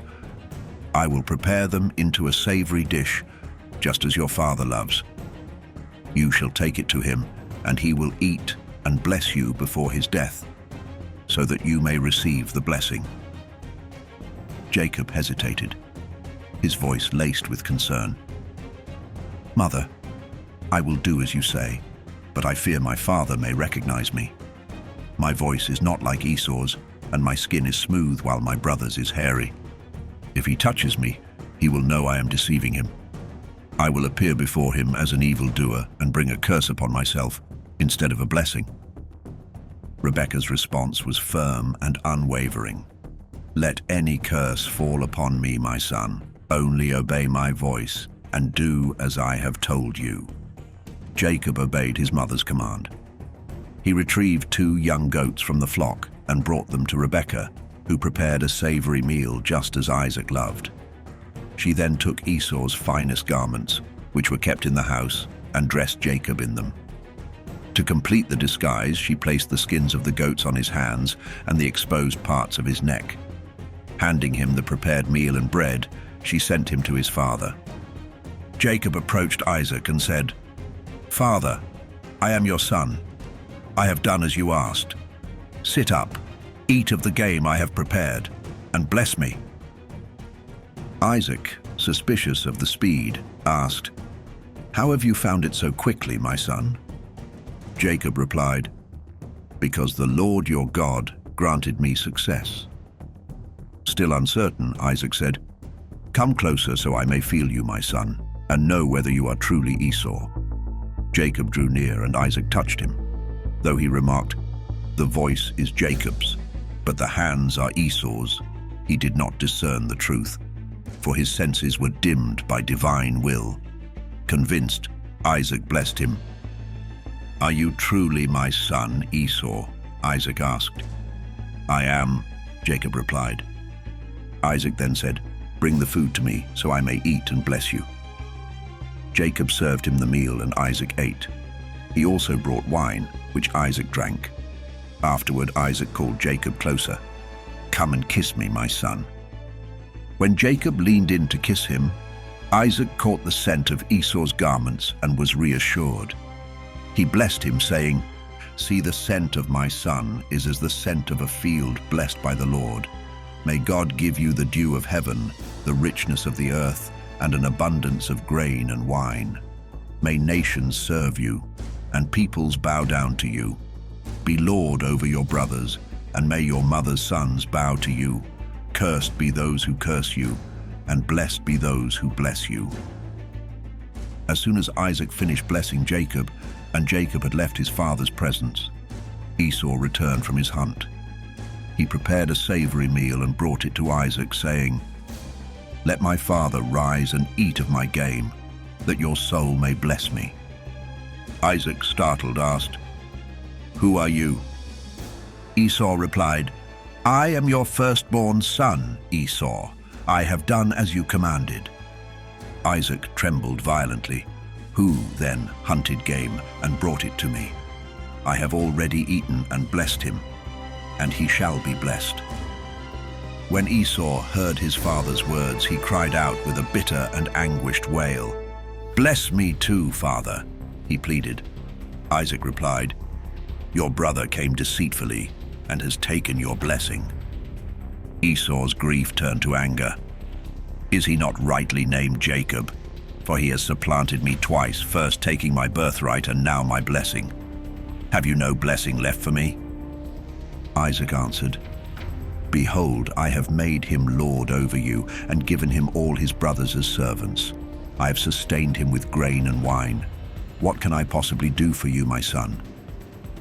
Desperate, Esau cried out, "Have you only one blessing, father? Bless me too." He wept bitterly.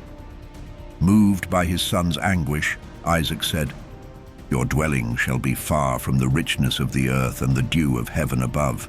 You shall live by the sword and serve your brother. But when you grow restless, you shall break his yoke from your neck." Esau's heart burned with hatred toward Jacob, and he resolved, "When the days of mourning for my father are over, I will kill my brother." Rebekah learned of Esau's intentions through a dream and immediately called Jacob. "Your brother Esau plans to avenge himself by killing you. Arise, my son, and flee to my brother Laban in Haran. Stay with him until your brother's anger subsides, and he forgets what you have done. Then I will send for you to return." Jacob hesitated. "I am not afraid. If he seeks to kill me, I will defend myself and kill him instead." Rebekah pleaded, "Let me not lose both my sons in one day." Jacob replied, "If my father sends me, I will go, but I cannot leave without his blessing." Rebekah approached Isaac, lamenting, "I loathe my life because of the Hittite women Esau has married. If Jacob marries a daughter of this land, what reason is there for me to live?" Isaac called Jacob and blessed him, saying, "Do not take a wife from the daughters of Canaan. Go to the house of Bethuel, your mother's father, and marry one of Laban's daughters. May God Almighty bless you, make you fruitful, and multiply you into a great assembly of nations. May he give you the blessings of Abraham, to you and your descendants, so you may inherit the land promised to Abraham. Go in peace, my son." Jacob departed for Haran, and as he left, Rebekah wept bitterly. Isaac comforted her, saying, "Do not weep, my sister. The Most High God will protect him and bring him back to us in peace." As Jacob journeyed, he came to Bethel, where he rested for the night. In a dream, he saw a ladder reaching from earth to heaven, with angels ascending and descending upon it. The Lord stood above it and declared, "I am the Lord, the God of Abraham and Isaac. The land where you sleep I will give to you and your descendants. Your offspring shall be as the dust of the earth, spreading to the west, east, north, and south. Through you and your seed all nations will be blessed. I am with you and will protect you wherever you go. I will bring you back to this land and fulfill all I have promised." Awaking in awe, Jacob exclaimed, "Surely this is the house of God, the gate of heaven."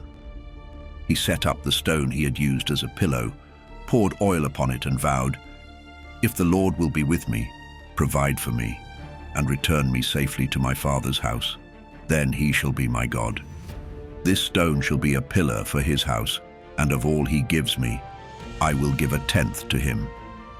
Jacob continued on his journey and arrived in the land of the east, where he came to Laban, the brother of Rebekah. He dwelt with Laban and served him faithfully for 7 years in exchange for Rachel, the daughter he deeply loved. At the end of the agreed time, Jacob said to Laban, "Give me my wife, for my service is complete, and I have fulfilled my duty." Laban agreed and prepared a feast, but he deceived Jacob by giving him Leah, his elder daughter, instead of Rachel. Laban also gave Leah his handmaid Zilpah to serve her. Jacob, unaware of the deception, lay with Leah, believing she was Rachel. When morning came, the truth was revealed, and Jacob confronted Laban in anger, saying, "What have you done to me? Did I not serve you for Rachel? Why have you deceived me? Take back your daughter, for this is an evil thing you have done." Jacob loved Rachel more than Leah, for Rachel was beautiful in both form and appearance, while Leah's eyes were weak, though her form was fair. Laban responded, "In our land, it is not our custom to marry off the younger daughter before the elder. It is also written in the heavenly tables that no one should do so, for such a deed is counted as wickedness. Therefore, let the week of this marriage feast pass, and then I shall give you Rachel as well, in exchange for another 7 years of service." After the 7 days of Leah's wedding feast had ended, Laban gave Rachel to Jacob, along with her handmaid Bilhah. Jacob then served Laban another 7 years for Rachel, though Leah had been given to him without compensation. The Lord saw that Leah was unloved, and he opened her womb, while Rachel remained barren. Leah bore Jacob a son, and he named him Reuben, saying, "The Lord has seen my affliction. Surely now my husband will love me." She bore a second son, and he named him Simeon, saying, "The Lord has heard that I am unloved, and he has given me this son." She bore a third son, Levi, and Jacob said, "Now my husband will be attached to me, for I have borne him 3 sons." Finally, Leah bore a fourth son, Judah, and said, "This time I will praise the Lord." Rachel, consumed with envy, pleaded with Jacob, "Give me children, or I shall die." Jacob replied, "Am I in the place of God, who has withheld children from you?" Desperate, Rachel gave her maid Bilhah to Jacob as a wife, saying, "Through her I shall have children." Bilhah bore Jacob a son, whom Rachel named Dan, saying, "God has judged me and heard my voice." Bilhah bore a second son, and Rachel named him Naphtali, saying, "I have wrestled mightily with my sister, and I have prevailed." Leah, seeing that she had ceased bearing children, also gave her maid Zilpah to Jacob. Zilpah bore a son, whom Leah named Gad, saying, "Fortune has come." She bore another son, and Leah named him Asher, saying, "Happy am I, for women will call me blessed." Later, Leah conceived again and bore Issachar, and then she bore Zebulon and a daughter, Dinah. At last the Lord remembered Rachel and opened her womb. She bore a son and named him Joseph, saying, The Lord has taken away my reproach." When Joseph was born, Jacob said to Laban, "Give me my wives and my children, for whom I have served you, so I may return to my homeland and build a house for my family." But Laban replied, "Stay with me and name your wages, and I will pay them." They agreed that Jacob would take as his wages all the speckled, spotted, and black lambs and goats born to Laban's flocks. The Lord blessed Jacob, and the flocks produced abundantly according to their agreement. Jacob's possessions grew exceedingly, and he became wealthy with flocks, servants, and goods. Laban and his sons grew envious and looked upon Jacob with ill intent. When Laban went to shear his sheep, Jacob saw the opportunity to leave. He called Leah and Rachel and said, "The Lord has shown me in a dream that it is time to return to my father's house. Will you come with me?" They replied, "Wherever you go, we will follow." Jacob gathered his wives, children, and possessions, and they crossed the river, heading toward Gilead. Laban pursued Jacob, but was warned by God in a dream not to harm him. When Laban reached Jacob, they made a covenant not to cross the mountain of Gilead with evil intent against one another. They set up a heap of stones as a witness, naming the place the Heap of Witness. Afterward, Jacob continued on his journey. He passed over the Jabbok and encountered Esau, his brother, who came to him in peace. They were reconciled, and Esau returned to Seir, while Jacob dwelt in tents beyond the Jordan. Jacob sent gifts to his father Isaac and his mother Rebekah, and they blessed him for his devotion. Jacob flourished in the land, while Isaac lived in the tower of Abraham, separated from Esau, who had taken his flocks to Mount Seir. Jacob's faithfulness brought blessings to his family, and he remained devoted to the God of his fathers. In the first year of the 6th week, in the year 2143, Jacob journeyed to Salem, east of Shechem, with his household. They dwelled there in peace during the 4th month. Yet tragedy befell them, for Dinah, Jacob's tender daughter, just 12 years of age, was taken by Shechem, the son of Hamor, prince of the land. Shechem defiled her, bringing disgrace and sorrow to Jacob's family. In his misguided desire, Shechem implored his father to arrange a marriage with Dinah. He even approached Jacob and her brothers, seeking their approval. But the hearts of Jacob and his sons burned with righteous indignation. Concealing their wrath, they spoke with cunning and devised a plan to deal with Shechem and his people.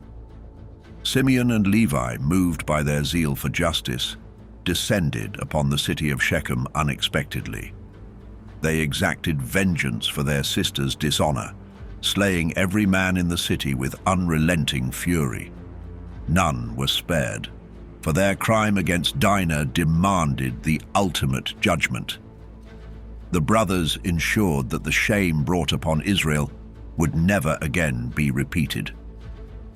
Thus a decree was set forth from the heavens. Any man who dares to defile a daughter of Israel shall face utter destruction by the sword. The Lord delivered the Shechemites into the hands of Jacob's sons to execute judgment upon them. From that day, it was declared that no virgin of Israel should be defiled without severe consequence. Furthermore, the law was established. Any man in Israel who gives his daughter or sister to a Gentile shall surely die by stoning, for he has brought disgrace upon Israel. Likewise, the woman who consents to such unholy unions shall be burned with fire, for she has defiled the honor of her father's house. Such acts are abominations and must be rooted out to preserve Israel's holiness. Adultery and uncleanness were declared forbidden in Israel for all generations. Those who defile Israel are condemned to death, their names erased from among the righteous. This eternal law, written on the heavenly tables, left no room for mercy or atonement for those who transgressed it. Moses was commanded to exhort the children of Israel. They must not give their daughters to Gentiles, nor take Gentile women as wives for their sons. Such unions were abominable before the Lord and brought defilement upon the entire nation. Plague upon plague, curse upon curse would come upon those who defile the sanctuary of the Lord or profane his holy name. All who participated or turned a blind eye to such sins would bear the judgment as a nation. In recounting the deeds of the sons of Jacob, the story of Shechem stood as a testimony. Their act of vengeance was inscribed in the heavenly tables as righteousness. Levi, in particular, was chosen for the priesthood, his zeal for righteousness forever remembered. He and his descendants were blessed to minister before the Lord, their faithfulness recorded for all generations as an enduring testament. This account was written as a warning and instruction to the children of Israel. They were to live in obedience, fulfilling the covenant that had been established. Those who kept the covenant would be recorded as friends in the book of life, but those who transgressed would be blotted out, their names inscribed among those destined for destruction. When the sons of Jacob brought Dinah back from Shechem, they seized the wealth of the city, sheep, oxen, asses, and all its treasures, and brought it to their father, Jacob. Though Jacob reproached them for their actions, fearing retribution from the Canaanites and Perizzites, the terror of the Lord fell upon the surrounding cities. None dared pursue the sons of Jacob, for they were protected by the fearsome hand of God. At the dawn of a new month, Jacob gathered his household and spoke with solemnity and urgency, "Purify yourselves and change your garments, for we shall ascend to Bethel, the place where I vowed a sacred promise to the Lord on the day I fled from my brother Esau. The Lord has been faithful, delivering me into this land in peace. Now, cast away the foreign gods that dwell among you, for they have no place in the presence of the Holy One." Moved by his command, the people relinquished their idols, those hidden in their possessions and adorned upon their ears and necks. Even Rachel surrendered the idols she had stolen from Laban. Jacob, with resolute devotion, destroyed these idols, burning and breaking them to pieces before burying their remnants under the oak in the land of Shechem. On the new moon of the 7th month, Jacob and his household journeyed to Bethel. There, at the very site where he once dreamt of the heavenly ladder, he built an altar and raised a pillar in honor of the Lord who had guided him. He sent word to his father Isaac and his mother Rebekah, inviting them to witness the offering he would present before the Lord. Isaac, moved by the summons, said, "Let my son Jacob come to me, that I may see him before I die." With his sons Levi and Judah, Jacob journeyed to the house of his father Abraham. Rebekah, upon hearing of his arrival, came forth from the tower with a heart rekindled by joy. She embraced Jacob, kissing him as tears of relief flowed, for her son had returned.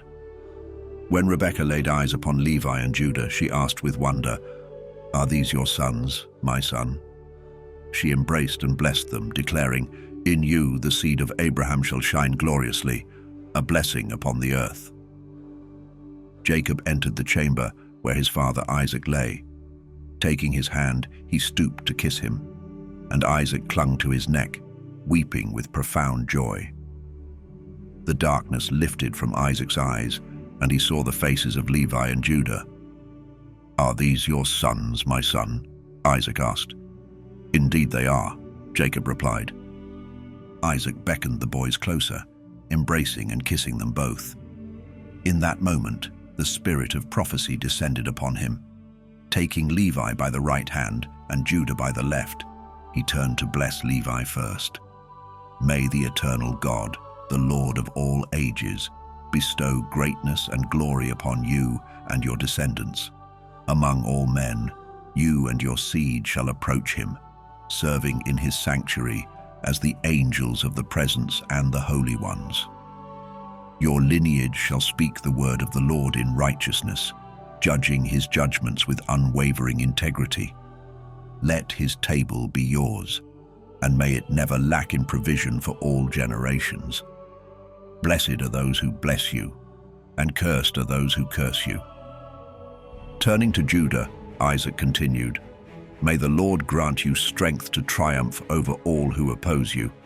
You shall be a prince among your brothers, and your name shall inspire reverence throughout the lands. In you lies the hope of Jacob and the salvation of Israel. When you sit upon the throne of righteousness, peace will flow abundantly for the beloved of the Lord. Blessed are those who bless you, and cursed are all who rise against you.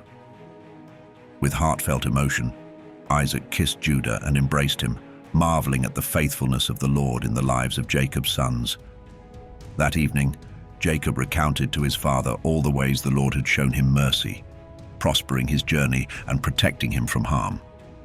Isaac, moved by his son's testimony, blessed the God of Abraham, praising him for his enduring righteousness. The next morning, Jacob spoke of the vow he had made to the Lord and of the altar he had prepared for sacrifice. Isaac, recognizing the weight of his age, said, "I cannot accompany you, my son, for I am 165 years old and unable to bear the journey. Go in peace and fulfill your vow without delay, for it is sacred before the Creator of all things. May the Lord who hears your promises be pleased with your offering." Rebekah, along with Deborah, accompanied Jacob to Bethel. There, Jacob remembered the prayer with which his father had blessed him and his sons. With joy, he praised the God of Abraham and Isaac, declaring, "Now I know that my hope is eternal, and so too is the hope of my sons before the God of all." Thus, the blessings of Isaac upon Levi and Judah were recorded in the heavenly tables as an eternal testimony of their destiny. That night at Bethel, the sacred stillness was pierced by Levi's vision. In his dream, he saw a divine ordination. He and his descendants were consecrated as priests of the Most High God, destined to serve forever. Awakening with awe, Levi lifted his voice in praise, blessing the Lord for the revelation. At dawn on the 14th of the month, Jacob rose with purpose. He gathered a tithe from all that he possessed, men, cattle, gold, vessels, and garments, and dedicated it to the Lord. During these days, Rachel conceived her second son, and Jacob, counting his sons, declared Levi's portion to belong to the Lord. In a solemn ceremony, Jacob clothed Levi in the sacred garments of priesthood and consecrated his hands for divine service. On the 15th day, Jacob approached the altar with a magnificent offering: 14 oxen, 28 rams, 49 sheep, 7 lambs, and 21 kids of the goats. The altar was laden with these sacrifices, the smoke rising as a sweet aroma before the Lord, fulfilling the vow Jacob had sworn. Each day for 7 days, he presented offerings and burnt incense, expressing his gratitude to the Lord for his faithfulness and deliverance. For the entire week, Jacob and his household partook of the feast with joy and thanksgiving, celebrating the Lord's mercy in rescuing them from tribulations. He sanctified the clean animals for sacrifice while setting apart the unclean. All the men servants were given to Levi as part of his priestly portion, and Levi began to serve as a priest at Bethel, standing in honor above his 10 brothers. Jacob fulfilled his vow by tithing again, a second tithe, as ordained on the heavenly tablets. This sacred act became a lasting commandment for the children of Israel, that they would offer a second tithe each year in the presence of the Lord, consuming it in the holy place he had chosen. This law, eternal and without limit, required that any surplus from the tithe not be carried into the following year, but burned as unclean. On the 22nd day of the month, Jacob resolved to consecrate Bethel further, building walls around the site and sanctifying it as a place of eternal holiness for himself and his descendants. That night, the Lord appeared to him, declaring, "Your name shall no longer be Jacob, but Israel, for you have prevailed and are blessed." The Lord continued, "I am the creator of heaven and earth, and I will multiply you exceedingly. Kings shall rise from your lineage, and they will judge wherever human feet have tread.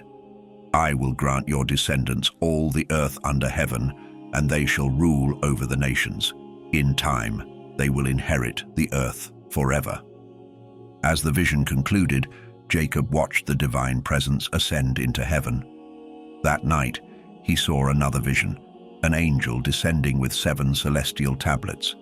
The angel handed these to Jacob, and as he read them, he saw the destinies of his children and their descendants unfold through all generations. The angel instructed him, "Do not build here or make this an eternal sanctuary, for this is not the chosen place. Return to the house of your father Isaac and remain there until his death. In Egypt you shall end your days in peace, and you will be buried with honor alongside Abraham and Isaac." Jacob questioned how he could remember all that he had seen, and the angel reassured him, "I will bring all things to your remembrance." Upon awakening, Jacob found his memory intact and faithfully recorded all that he had seen and heard. On the following day, Jacob celebrated anew, offering sacrifices in honor of the Lord. He named this day Addition, as it extended the original 7 days of feasting. This celebration, recorded on the heavenly tablets, became an eternal ordinance to be observed by his descendants. That same night, Deborah, Rebekah's nurse, passed away, and she was buried under the oak by the river. Jacob named the place the River of Deborah and the Oak of Mourning. Rebekah then returned to her husband Isaac, carrying gifts of sheep and goats from Jacob for a meal. Jacob followed her until he reached the land of Cabratan, where he chose to dwell. During this time, Rachel gave birth to her second son under the cover of night. The labor was grievous, and in her sorrow she named him Ben-Oni, the son of my sorrow. Yet Jacob, with hope, called him Benjamin, the son of my right hand. Rachel's life ended that night, and she was laid to rest in the land of Ephrath, which is Bethlehem. In her honor, Jacob built a pillar above her grave, marking her resting place along the road. Jacob settled in the southern lands of Magdala-Dra-Eph with his wife Leah.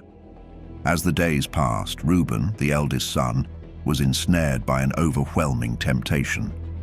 One fateful evening, while Bilhah, Rachel's maid and Jacob's concubine, bathed in solitude, Reuben's heart was overcome by forbidden desire. Under the cover of night, he crept into her dwelling, where she lay asleep, and committed an act of profound violation. Bilhah awoke, startled to find Reuben beside her. In horror, she uncovered her garment, seized him, and cried out. Overcome with shame, she released her hold, and Reuben fled into the shadows. Consumed by anguish, Bilhah lamented the betrayal, but kept the incident secret, her sorrow deep and unspoken. When Jacob returned and sought her, Bilhah confessed through tears, "I am no longer clean for you. Reuben has defiled me, lying with me while I slept, and I discovered only when it was too late." Jacob's anger burned fiercely against his eldest son for such an abomination.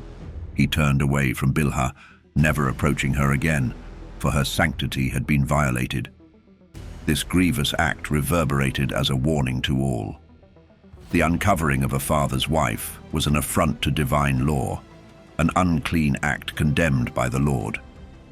Written on the heavenly tablets was the judgment.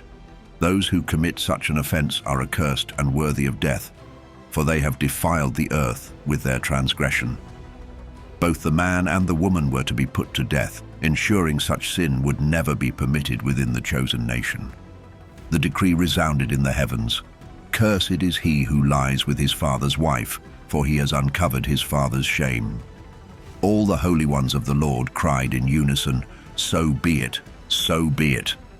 Moses was instructed to record this law for Israel, ensuring the people understood its eternal severity. There could be no forgiveness, no atonement, only death for those who defiled the sanctity of the covenant. This law, now revealed in full to Moses, was to stand as an everlasting commandment for all generations. No leniency would be shown to anyone committing such sin, for the Lord, the ultimate judge, accepts neither bribes nor partiality. The covenant was to be proclaimed that Israel might hear and obey, remaining holy and undefiled before God. The people of Israel were reminded of their sacred identity, a nation set apart, priestly and royal, chosen as the Lord's inheritance. No abomination or uncleanness could be tolerated within this holy people, for such acts were an affront to the divine purpose of their calling. In the 3rd year of this 6th week, Jacob and his family moved to dwell near Isaac and Rebekah in the house of Abraham. All 12 sons of Jacob, along with their sister Dinah, came to bow before their grandparents. The firstborn, Reuben, along with Simeon, Levi, Judah, Issachar, Zebulun, Joseph, Benjamin, Dan, Naphtali, Gad, and Asher, stood before Isaac and Rebekah. The sight of Jacob's sons filled Isaac's heart with joy, for they were the promise of the Lord fulfilled. He blessed them abundantly, rejoicing in the legacy of his younger son. In the 6th year of that 44th Jubilee, Jacob, steadfast in his duties, sent his sons and their servants to pasture his flocks in the verdant fields near Shechem. Unknown to them, 7 Amorite kings conspired in the shadows, assembling their forces beneath the trees, their hearts bent on murder and plunder. Their aim was to seize the sheep and strike down Jacob's sons. While Jacob remained in the house with Levi, Judah, and Joseph, tending to their ailing father Isaac, the news arrived like a storm. A messenger came, trembling to deliver the grim tidings. The kings of the Amorites have surrounded your sons and taken your herds. At this, Jacob's resolve ignited like a fire. Rising swiftly, he summoned his 3 sons and all the loyal servants of his father and household. Together, they marched with 6,000 men, armed and ready for battle.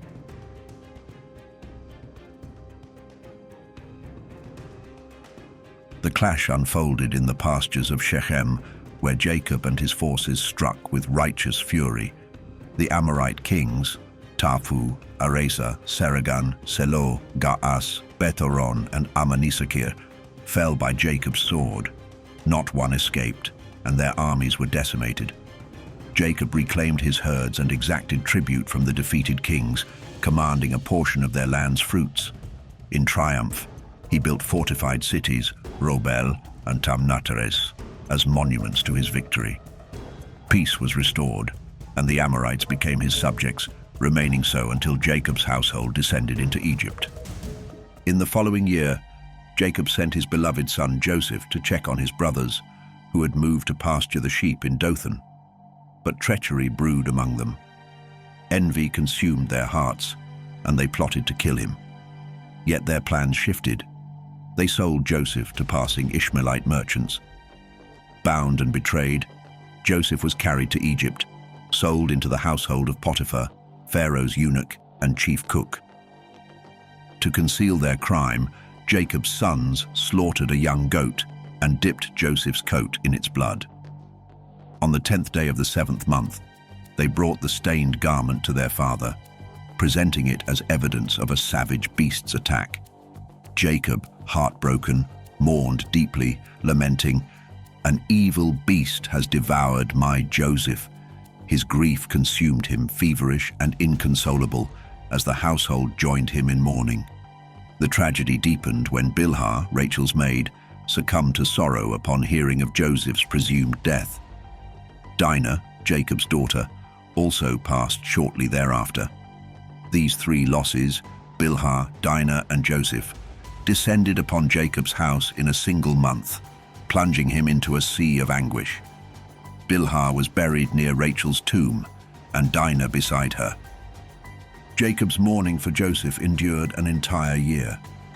His heart could not release the pain, and he cried, "Let me go to my grave mourning for my son."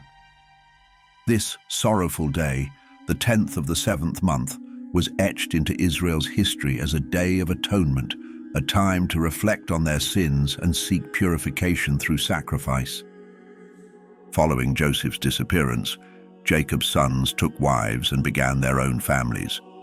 Reuben married Adah, Simeon wed Adiba'ah, a Canaanite, and Levi took Melchah, of Aramean descent. Judah married Betasuel, a Canaanite, while Issachar, Zebulun, Dan, Naphtali, Gad, and Asher each took wives. Joseph was wed to Asenath, an Egyptian, and Benjamin married Issachar. Later, Simeon repented of his marriage to a Canaanite and took a wife from Mesopotamia, as his brothers had done. As time passed, Rebekah, feeling the weight of her years, summoned Jacob to her side. She urged him to honor his father Isaac and his brother Esau for all the days of his life. Jacob vowed to follow her command, expressing gratitude for her guidance and affirming his dedication to righteousness. Rebekah, however, revealed a solemn truth. Her time on earth was nearing its end. Despite her vitality and strength, she foresaw her death that very year. Jacob, disbelieving, laughed gently, cherishing the thought of her enduring presence. Rebekah, determined to protect her family's harmony, sought a promise from Esau. She implored him to swear he would not harm Jacob or harbor enmity against him. Esau, moved by her plea, swore an oath of peace, declaring his love for Jacob as his only brother and vowing to honor her wishes. In the twilight of her life, Rebekah summoned both her sons and reconciled them, ensuring they pledged mutual love and unity. That night, surrounded by her family, Rebekah passed away. Her sons, Esau and Jacob, laid her to rest in the double cave beside Sarah, their ancestor. In the 6th year of this fateful week, Isaac, the patriarch and bearer of ancient blessings, summoned his sons, Esau and Jacob, to his side. Frail yet resolute, he addressed them with the gravity of a father nearing the end of his earthly journey. "My sons," he began, his voice heavy with solemnity, "I am about to join my fathers in the eternal house where their spirits rest. When my time comes, bury me near Abraham, my father, in the sacred double cave of Ephron the Hittite, the sepulchre I prepared for myself in the field he purchased. Lay me there, in the embrace of our ancestors." Isaac's words shifted from his final wishes to a profound exhortation. "My sons, I charge you to walk in righteousness and uprightness upon this earth, so that the Lord may fulfill his covenant with Abraham and his seed. Love one another as you love your own soul. Let each of you seek your brother's welfare and act in harmony, that your bond may endure. Shun the idols of the nations, for they are false, and bring ruin to all who bow before them." He then reminded them of the legacy of faith. "Remember the Lord God of Abraham, your forefather, whom I served with joy and righteousness. May he bless and multiply your seed as the stars in the heavens, establishing you as a steadfast vine of righteousness, unshaken through all generations." Isaac spoke with even greater urgency. "Swear to me now, by the great and glorious name of the one who created the heavens and the earth, that you will fear and worship him alone. Swear that you will love each other with unwavering affection and never devise harm against one another, so you may prosper and avoid destruction. But know this, if either of you plots evil against the other, such a man will be given over to his brother's hand, his seed destroyed, and his name erased from the book of life." He warned of divine retribution. "On the day of wrath and judgment, such a man's land will be scorched as Sodom was, and he will be condemned to eternal torment, his name written among those destined for destruction." After these words, Isaac divided his possessions, granting the larger portion and the inheritance of Abraham's lands to Esau, the firstborn. But Esau, remembering his relinquished birthright, declared, "I have sold my birthright to Jacob, it is his, and I have no claim upon it." Isaac, relieved, blessed his sons, praising their unity. "May the Most High God bless the man who works righteousness, and may his seed flourish forever."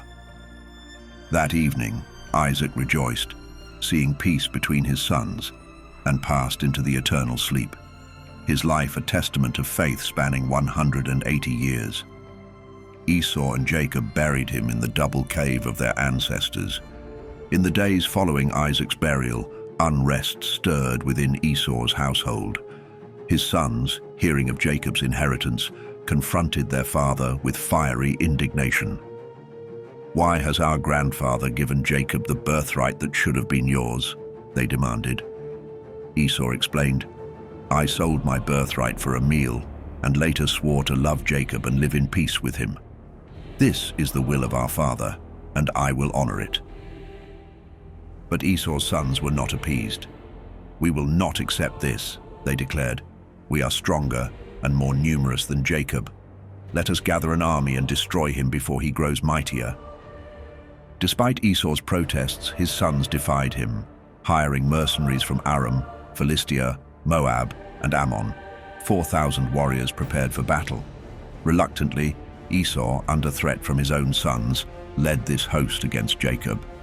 Jacob, still mourning Leah, remained unaware of the advancing army until messengers from Hebron arrived.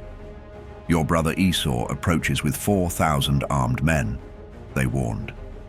Jacob, stunned but resolute, fortified the gates of the tower where he dwelled. Climbing to the battlements, he called out to Esau, "Is this the comfort you bring for the loss of my wife?" Jacob's voice rang with reproach. "Is this how you honor the oath you swore before our father and mother? You have broken your word and condemned yourself." Esau, filled with bitterness, responded with scorn. "Oaths are as fleeting as the bonds of men and beasts. Just as a boar cannot change its bristles, so my hatred for you cannot be undone. I shall have no peace with you, Jacob, until your name is erased and your sons are no more." Realizing that Esau sought his destruction, Jacob prepared his household for battle. "Defend what is ours," he commanded. "Let us stand against this treachery with the strength given to us by the Lord." And thus, the stage was set for a confrontation born of betrayal, envy, and a broken brotherhood. Judah addressed his father Jacob with resolve and deference, saying, "Father, draw your bow and let your arrows strike true. Overcome our adversaries and bring down the enemy, for the power rests with you. But as for Esau, your brother and flesh of your flesh, we will not harm him. He is like you, and we must show him honor." Jacob, heeding Judah's words, bent his bow and released an arrow. It struck Esau in his right breast, taking his life. Another arrow flew, piercing Adoram the Aramean in his left breast, driving him back and ending his life as well. At this, Jacob's sons and their servants surged forth from the tower, dividing into 4 companies to confront their enemies. Judah led the southern flank, accompanied by Naphtali, Gad, and 50 men, cutting through all who opposed them. None escaped their assault. Levi, Dan, and Asher advanced on the eastern side, slaying the warriors of Moab and Ammon. To the north, Reuben, Issachar, and Zebulun, with 50 men, routed the Philistines with precision. On the west, Simeon, Benjamin, and Enoch, Reuben's son, confronted the Edomites and Horites, killing 400 stout warriors.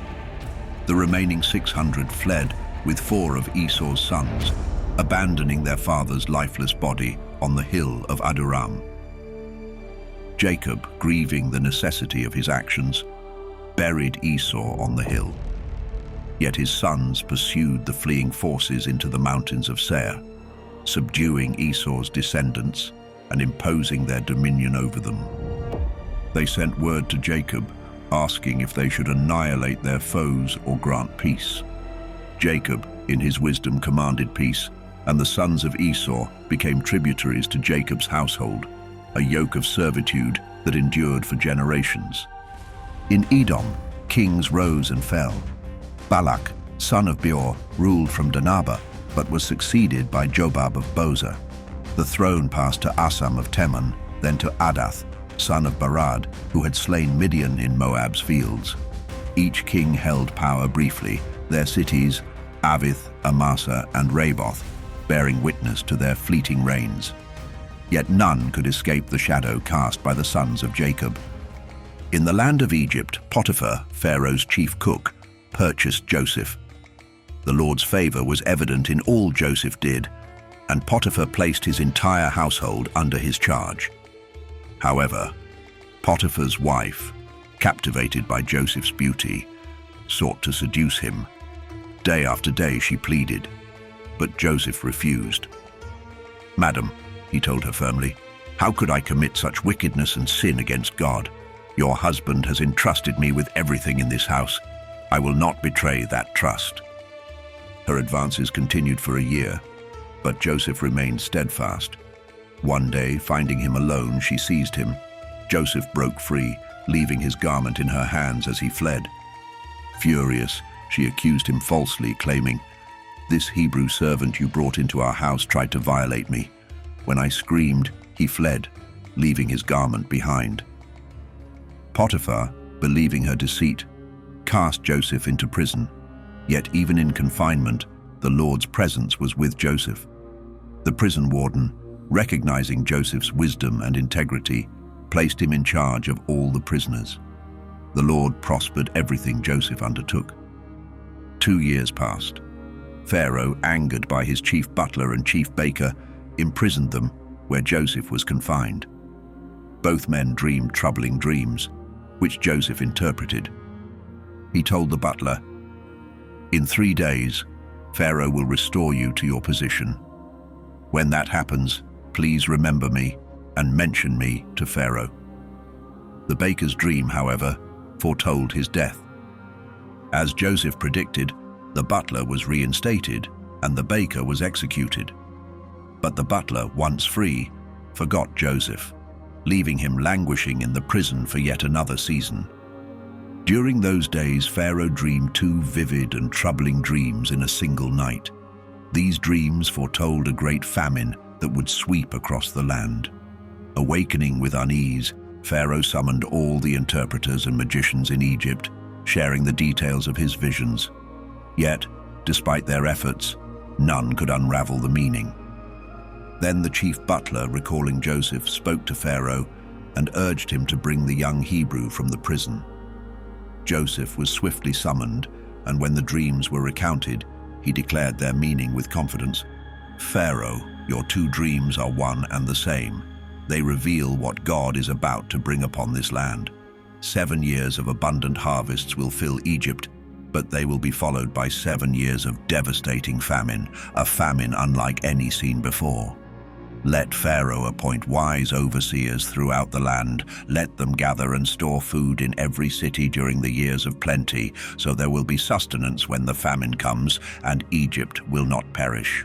Moved by Joseph's wisdom and understanding, Pharaoh turned to his court and declared, "Can we find another like this man, one in whom resides the Spirit of God?"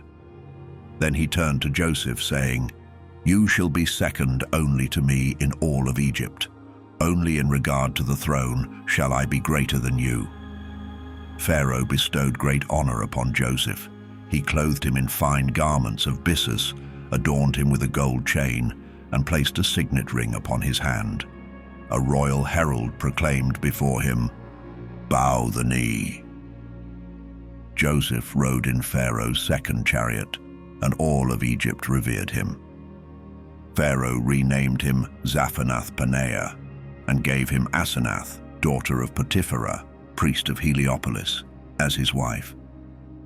Joseph was 30 years old when he began to serve Pharaoh.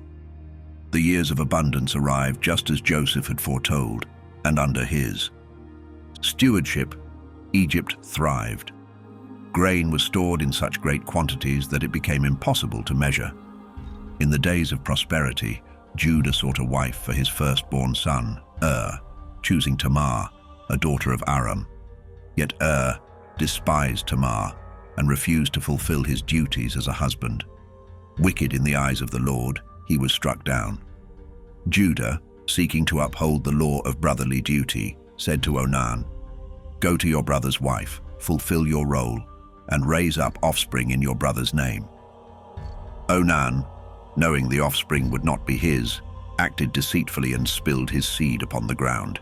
His wickedness brought the Lord's judgment upon him, and he too was struck down. Judah then instructed Tamar, "Remain a widow in your father's house until my son Shelah is grown, and I will give him to you as a husband."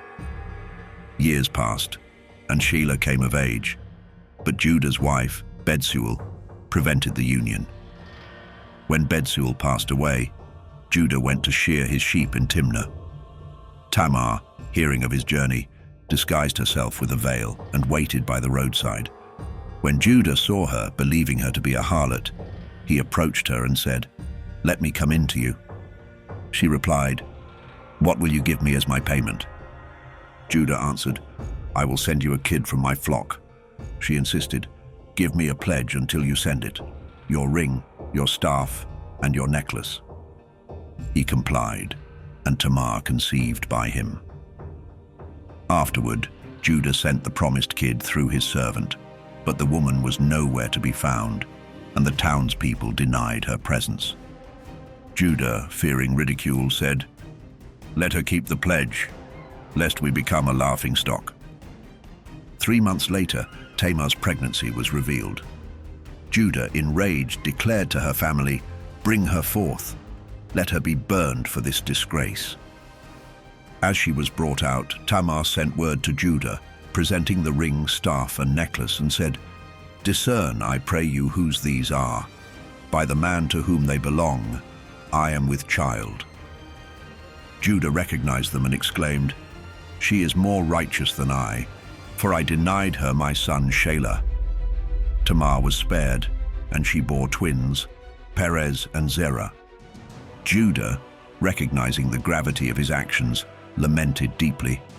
He confessed his sin before the Lord and turned away from his transgression. In a dream, he was assured of forgiveness because of his earnest repentance. Yet it was decreed for all generations, anyone who lies with their daughter-in-law or mother-in-law has committed a grievous uncleanness and must be burned with fire. The years of abundance in Egypt ended, and the famine began, fulfilling all that Joseph had foretold. The world marveled at his wisdom and leadership, for he had saved many from destruction. Judah, having repented of his deeds, was assured that his lineage would not be cut off, for he had sought justice in the tradition of his forefathers. In the first year of the 3rd week, during the 45th Jubilee, a great famine began to take hold of the land. The skies withheld their rain, and the earth became barren, yielding nothing. Yet in Egypt there was sustenance, for Joseph had gathered the harvests of the 7 years of abundance and stored them away in vast granaries. The Egyptians, desperate for food, flocked to Joseph, and he opened the storehouses of grain collected in the first year of plenty. He sold the provisions to the people in exchange for gold. Meanwhile, in Canaan, the famine grew severe.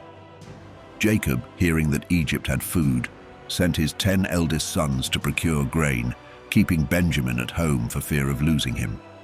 The brothers arrived in Egypt among the multitudes seeking sustenance. Joseph recognized his brothers, though they failed to recognize him. Speaking to them with a commanding tone, he said, "You are spies. You have come to uncover the weaknesses of this land."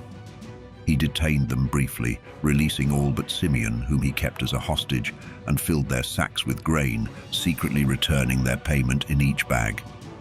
Before they departed, he commanded them to bring their youngest brother back, for they had mentioned him during their questioning.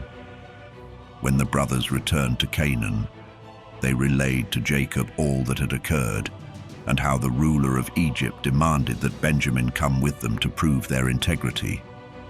Hearing this, Jacob cried out in anguish, "You have bereaved me of my children.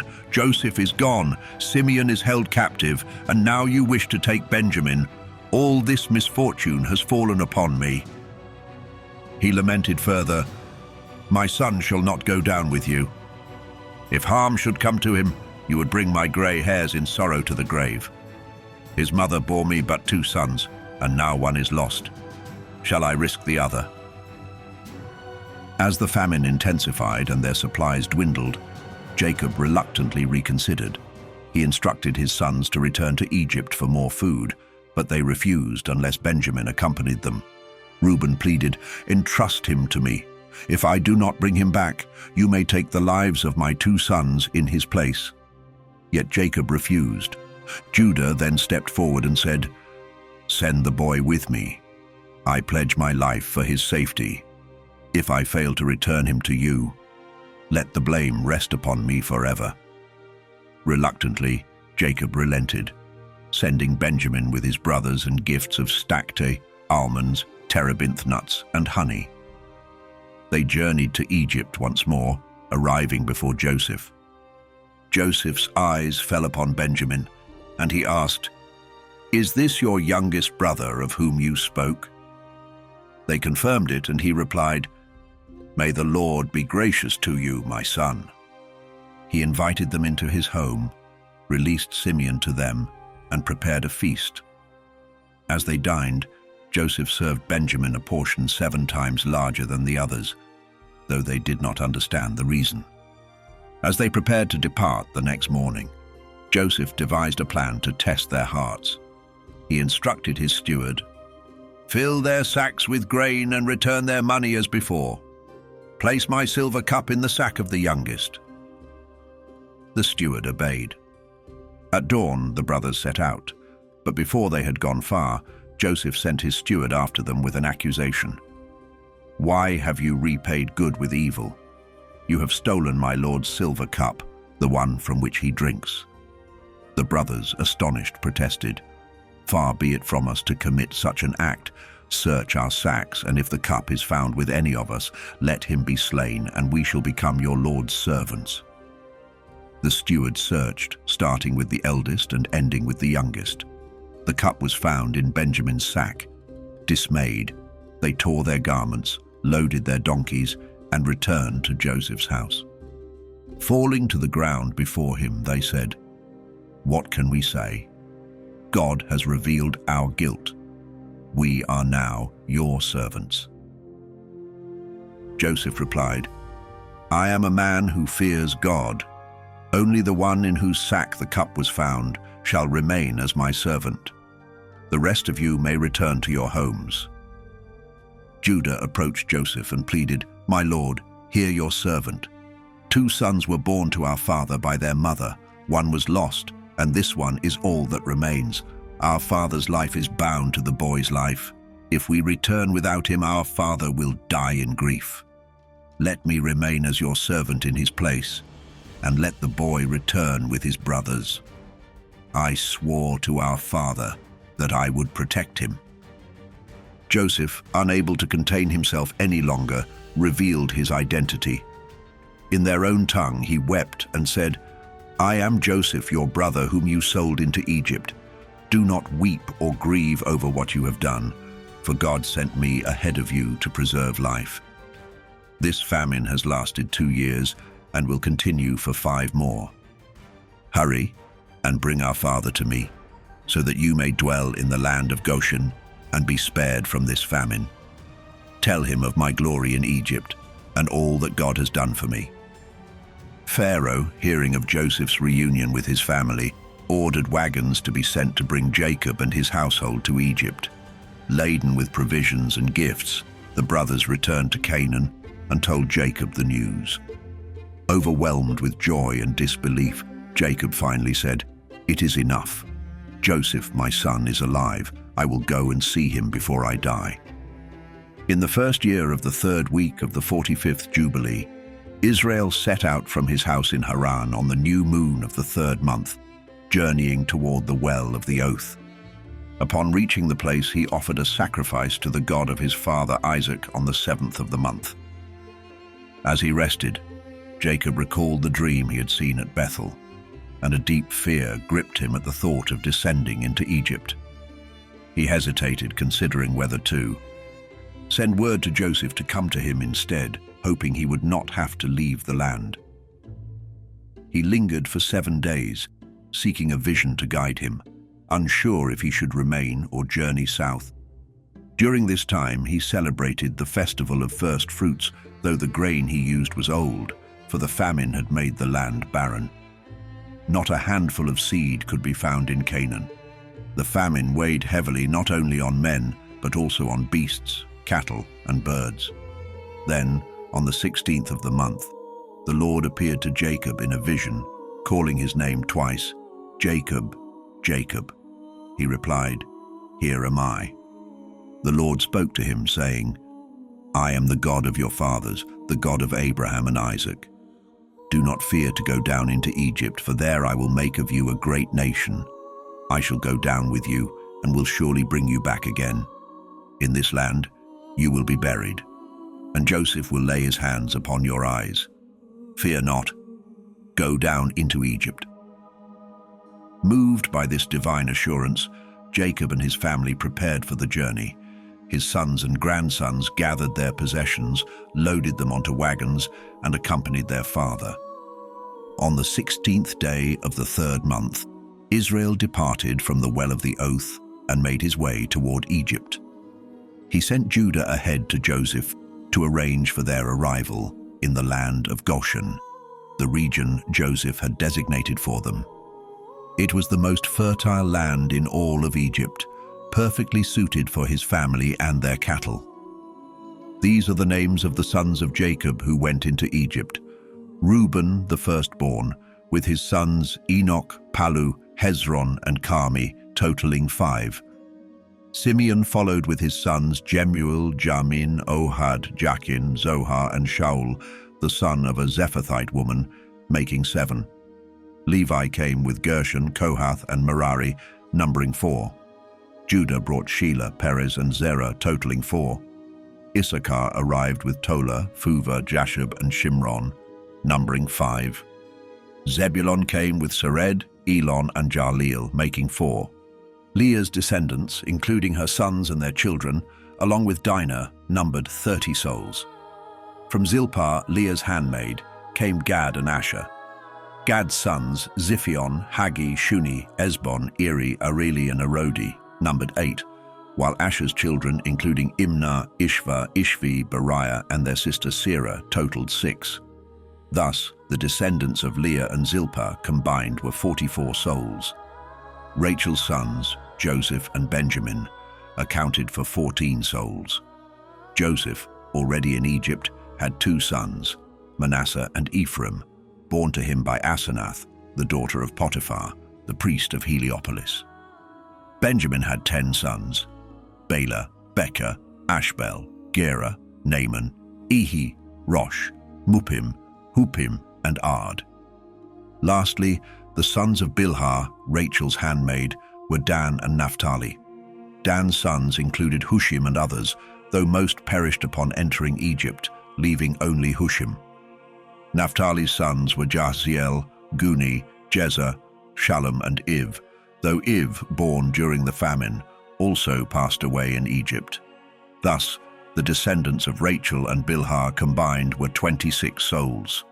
In total, 70 souls descended with Jacob into Egypt, including his children and grandchildren. However, 5 perished in Egypt before Joseph, leaving no offspring. Additionally, Judah's sons, and Onan, who died in Canaan, were also childless. These souls, the children of Israel, became part of the 70 nations among the Gentiles. On the new moon of the 4th month, in the 2nd year of the 3rd week of the 45th Jubilee, Israel reached the land of Goshen. Joseph came out to meet his father, and when he saw him, he fell upon his neck and wept. Israel embraced his son and said, "Now I can die in peace, for I have seen your face, and I know you live. Blessed be the Lord God of Israel, the God of Abraham and Isaac, who has shown mercy to his servant Jacob. Indeed, the vision I saw at Bethel has come true. Blessed be his holy name forever." Joseph hosted a feast for his family, and they ate and drank together. Jacob rejoiced greatly, for he saw all 12 of his sons united before him. He blessed the Creator of all things, who had preserved him and his family through all tribulations. Joseph secured for his family the best lands in Egypt, including Goshen and Ramesses, as a gift under Pharaoh's authority. Jacob and his family dwelt there, safe from the famine. During the 7 years of famine, Joseph provided for his father, his brothers, and all their households. The famine ravaged the land of Egypt, yet Joseph, through his wisdom, preserved the nation. He acquired all the land, cattle, and wealth of Egypt for Pharaoh in exchange for food. When the famine ended, Joseph distributed seed to the people so they could sow their fields once the Nile overflowed again. Jacob lived in Egypt for 17 years, reaching the age of 147. Before he died, he gathered his sons to bless them, revealing what would befall them in the last days. He gave Joseph a double portion of inheritance and instructed them to bury him in the double cave in Canaan alongside Abraham and Isaac. When Jacob passed, his sons honored his wishes, and his legacy endured through Levi, to whom he entrusted the sacred writings of his fathers. Levi was charged to preserve and renew them for the generations to come. After Jacob passed away, the children of Israel flourished in the land of Egypt. They multiplied greatly, becoming a powerful nation, bound together by a deep love for one another. Brother supported brother, and their unity was unshakable. For 10 weeks of years, all the days of Joseph's life, they prospered abundantly. During this time, no evil presence or adversary rose against them, for Joseph's righteous leadership shielded them from harm. The Egyptians revered the children of Israel as long as Joseph lived, honoring them for his sake. Joseph lived to the age of 110 years. He spent 17 years in the land of Canaan, 10 years as a servant, 3 years in prison, and 80 years ruling Egypt as Pharaoh's trusted advisor. Before he died, he summoned the children of Israel and commanded them, saying, "When the time comes for you to leave this land, carry my bones with you. Do not leave me here, for I long to rest in the land of Canaan with my fathers." He made them swear this solemn oath, knowing that the Egyptians would not permit his burial in Canaan due to the enmity between Egypt and Canaan after Makamaron, king of Canaan, waged war against Egypt. Though he defeated the Egyptian king in the valley and pursued his forces to the gates of Hermon, the new Pharaoh was stronger and barred him from entering Egypt. Thus, Joseph was buried in Egypt when he died in the 46th Jubilee during the second year of its 6th week. Generations passed and the children of Israel continued to thrive, but the memory of Joseph and his generation faded. A new Pharaoh arose who feared the growing strength of the Israelites. He devised a cruel plan, declaring to his people, "Behold, the children of Israel have become too numerous and powerful. Let us deal shrewdly with them before they overtake us, join our enemies in war, and escape from our land." Taskmasters were appointed to oppress them, forcing the Israelites into harsh labor. They built the fortified cities of Pithom and Ramses, along with walls and structures throughout Egypt. Yet the more they were afflicted, the more they multiplied, confounding the Egyptians and causing them to despise the children of Israel. During the 47th Jubilee, Pharaoh issued a heinous decree to cast all newborn Hebrew males into the river. For 7 months, the Nile became a graveyard for Israel's sons. When Moses was born, his mother Jochebed hid him for 3 months. Fearing discovery, she fashioned an ark from reeds, sealed it with pitch, and placed her infant son inside. She set the ark among the reeds along the riverbank, returning by night to nurse him while his sister Miriam stood watch during the day. One day, Tharmuth, the daughter of Pharaoh, came to bathe in the river. Hearing the child's cries, she commanded her maidens, "Bring me this child." They retrieved the ark and presented it to her. Moved with compassion, she took the child in her arms. Miriam approached her and said, "Shall I call a Hebrew woman to nurse the child for you?" Tharmuth agreed, and Miriam brought Jochebed, who nursed her own son under the guise of service. Later, when the child was weaned, he was brought to Pharaoh's daughter and became her son. She named him Moses, and Amram, his father, secretly taught him the ways and writings of their people. Moses spent 3 weeks of years in Pharaoh's court, growing in wisdom and stature. But one day, while walking among the people, he witnessed an Egyptian brutally striking a Hebrew slave, one of his kin. Overcome with anger, Moses struck down the Egyptian and buried him in the sand. The next day, he found 2 Israelites quarreling and intervened, saying to the aggressor, "Why do you strike your brother?" The man retorted with scorn, "Who made you a prince and judge over us?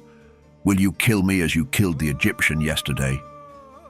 Fear gripped Moses, and he fled Egypt, knowing that his deed was known.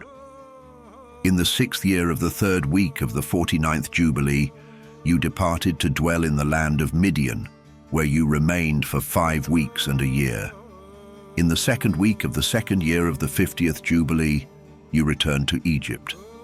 You know well the words spoken to you on Mount Sinai and the danger you faced when the prince Mastema sought to destroy you on your journey back to Egypt. At the lodging place along the way, he confronted you with all his might, attempting to take your life and deliver the Egyptians from the judgment you were sent to execute upon them. Yet I delivered you from his grasp, and you fulfilled the signs and wonders that were appointed to you. Through your hands the Lord unleashed great vengeance upon Egypt for the sake of Israel. He struck them with plagues. The river turned to blood. Frogs infested their homes. Lice and swarming flies tormented them. Boils erupted painfully on their flesh, and their livestock perished. He sent hail that devastated their crops, locusts that devoured what the hail left behind, darkness that oppressed their spirits, and finally, the death of every firstborn among men and beasts. Even their idols were not spared, but were burned with fire. All this was foretold by your words before it came to pass, for the Lord had sent you to warn Pharaoh and his people. The 10 great and terrible judgments descended upon the land of Egypt as vengeance for the oppression of Israel, fulfilling the covenant made with Abraham. The prince of Mastema rose against you, aiding the Egyptian sorcerers in their defiance. Though they performed their dark arts, they were unable to counter the divine acts wrought by the Lord. He struck them with festering sores, rendering them powerless and unable to stand against you. Despite these overwhelming signs and wonders, Mastema was undeterred. He emboldened the Egyptians, urging them to pursue the Israelites with all their chariots, horses, and armies. But I stood between the Israelites and their pursuers, shielding them as the Lord led his people through the sea on dry land. When the Egyptians followed, the Lord cast them into the depths of the sea, drowning them beneath the waves. Just as they had thrown Israel's children into the river, so too were they thrown into the abyss, and the Lord avenged the lives of his people. For 5 days, from the 14th to the 18th, Mastema was bound and unable to accuse Israel. On the 19th, he was loosed to stir the Egyptians to pursue the Israelites, but it was the Lord's design to harden their hearts and lead them to destruction in the sea. On the day when the Israelites despoiled the Egyptians, taking their silver, gold, and bronze, Mastema was restrained so he could not hinder them. Thus, the children of Israel did not leave Egypt empty-handed, but with the wealth they had been denied during their years of bondage. Remember the commandment the Lord gave regarding the Passover, to celebrate it in its season on the 14th day of the 1st month. The lamb must be slain before evening, and its flesh eaten by night, as the sun sets on the 15th day. On this night, the powers of Mastema were unleashed to strike down the firstborn in every house of Egypt, from Pharaoh's palace to the humblest servant's dwelling, even among the cattle. Yet the blood of the lamb marked the homes of Israel, serving as a sign that spared them from the destroyer. The Lord's messengers passed over the houses marked with blood, and no harm befell the Israelites, whether man or beast. The cries of mourning filled the air in Egypt, for there was not a single house untouched by death. Meanwhile, the children of Israel ate the Passover lamb with unleavened bread and wine, praising and thanking the Lord for their deliverance from the yoke of slavery. This day is to be remembered and observed every year, without fail, for all generations. It is an eternal ordinance written on the heavenly tablets. Whoever is clean and within reach but fails to partake in the Passover will bear their guilt, for they have neglected to bring the Lord's offering. The Passover lamb must be slain between the evenings and its flesh eaten until the third part of the night. What remains must be burned with fire. It is to be roasted, not boiled or eaten raw, with no bone broken, as a sign of reverence for the command of the Lord. When the children of Israel enter the land promised to them and establish the tabernacle of the Lord, they shall observe the Passover in its appointed place. Later, when the sanctuary is built, they will offer the lamb at sunset, presenting its blood and fat upon the altar. It is forbidden to celebrate the Passover in any place other than the Lord's sanctuary, to prevent the people from straying. Moses was commanded to teach Israel to keep this festival and the feast of unleavened bread, eating unleavened bread for 7 days and bringing daily offerings to the Lord in joy. These ordinances were established to commemorate the haste with which Israel departed from Egypt, completing the feast on the shores of the sea before entering the wilderness. After delivering the law to you in the desert of Sinai, which lies between Elim and Sinai, I revealed the sacred observance of the Sabbaths, the appointed times of rest ordained for you. I also instructed you concerning the Sabbaths of the land and the Jubilee years, those grand cycles of time that crown the sabbatical years with divine renewal. Yet I withheld the full revelation of their fulfillment until the day you shall enter the promised land, the land you are to inherit. When you dwell upon the land, it too shall honor its Sabbaths, and there you will come to know the Jubilee year in all its sanctity. Thus, I have decreed the order of year weeks, the cycles of years, and the Jubilees that mark time itself. From the days of Adam to this moment, 49 Jubilees have passed, along with 1 week and 2 years. 40 more. Years remain, a period set aside for learning the commandments of the Lord, before you cross the Jordan into the land of Canaan to the west. The Jubilees shall continue until Israel is purified from all guilt, freed from fornication, uncleanness, and the corruption of sin and error. In that day, Israel will dwell securely in the land, untroubled by Satan or any evil one, for the land itself will be cleansed and remain pure for all eternity. Behold, the commandments of the Sabbaths are written for you, along with the judgments and statutes that govern them. 6 days you shall labor, but the 7th is the Sabbath of the Lord your God. On that day, no work shall be done, neither by you nor your sons, nor your male and female servants, nor your cattle, nor even the sojourners among you. Whoever violates the sanctity of this day by working, whether by tilling the earth, journeying, buying or selling, drawing water unprepared on the 6th day, or bearing burdens from their dwelling, shall face death. The Sabbath is consecrated as a day to rest, to bless the Lord your God, and to celebrate the holy festival he has given, a day of rejoicing and peace for all of Israel through all generations.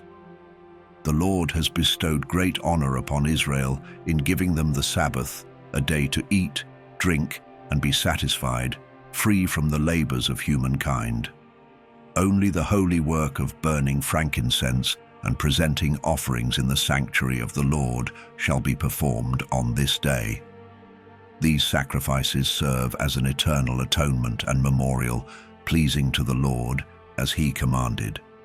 But whoever defies this commandment by working, journeying, farming, lighting fires, traveling by ship, hunting, or any similar act, even fasting or waging war, shall bear the ultimate penalty. Such transgressions violate the sanctity of the Sabbath, which the Lord has inscribed on the heavenly tablets and entrusted to me to record for you. Thus the children of Israel are called to observe the Sabbaths according to these divine decrees. It is a covenant written in the fabric of time, dividing the days and sanctifying them as eternal markers of his holiness. Here ends the account of the division of days, consecrated and set apart by the Lord.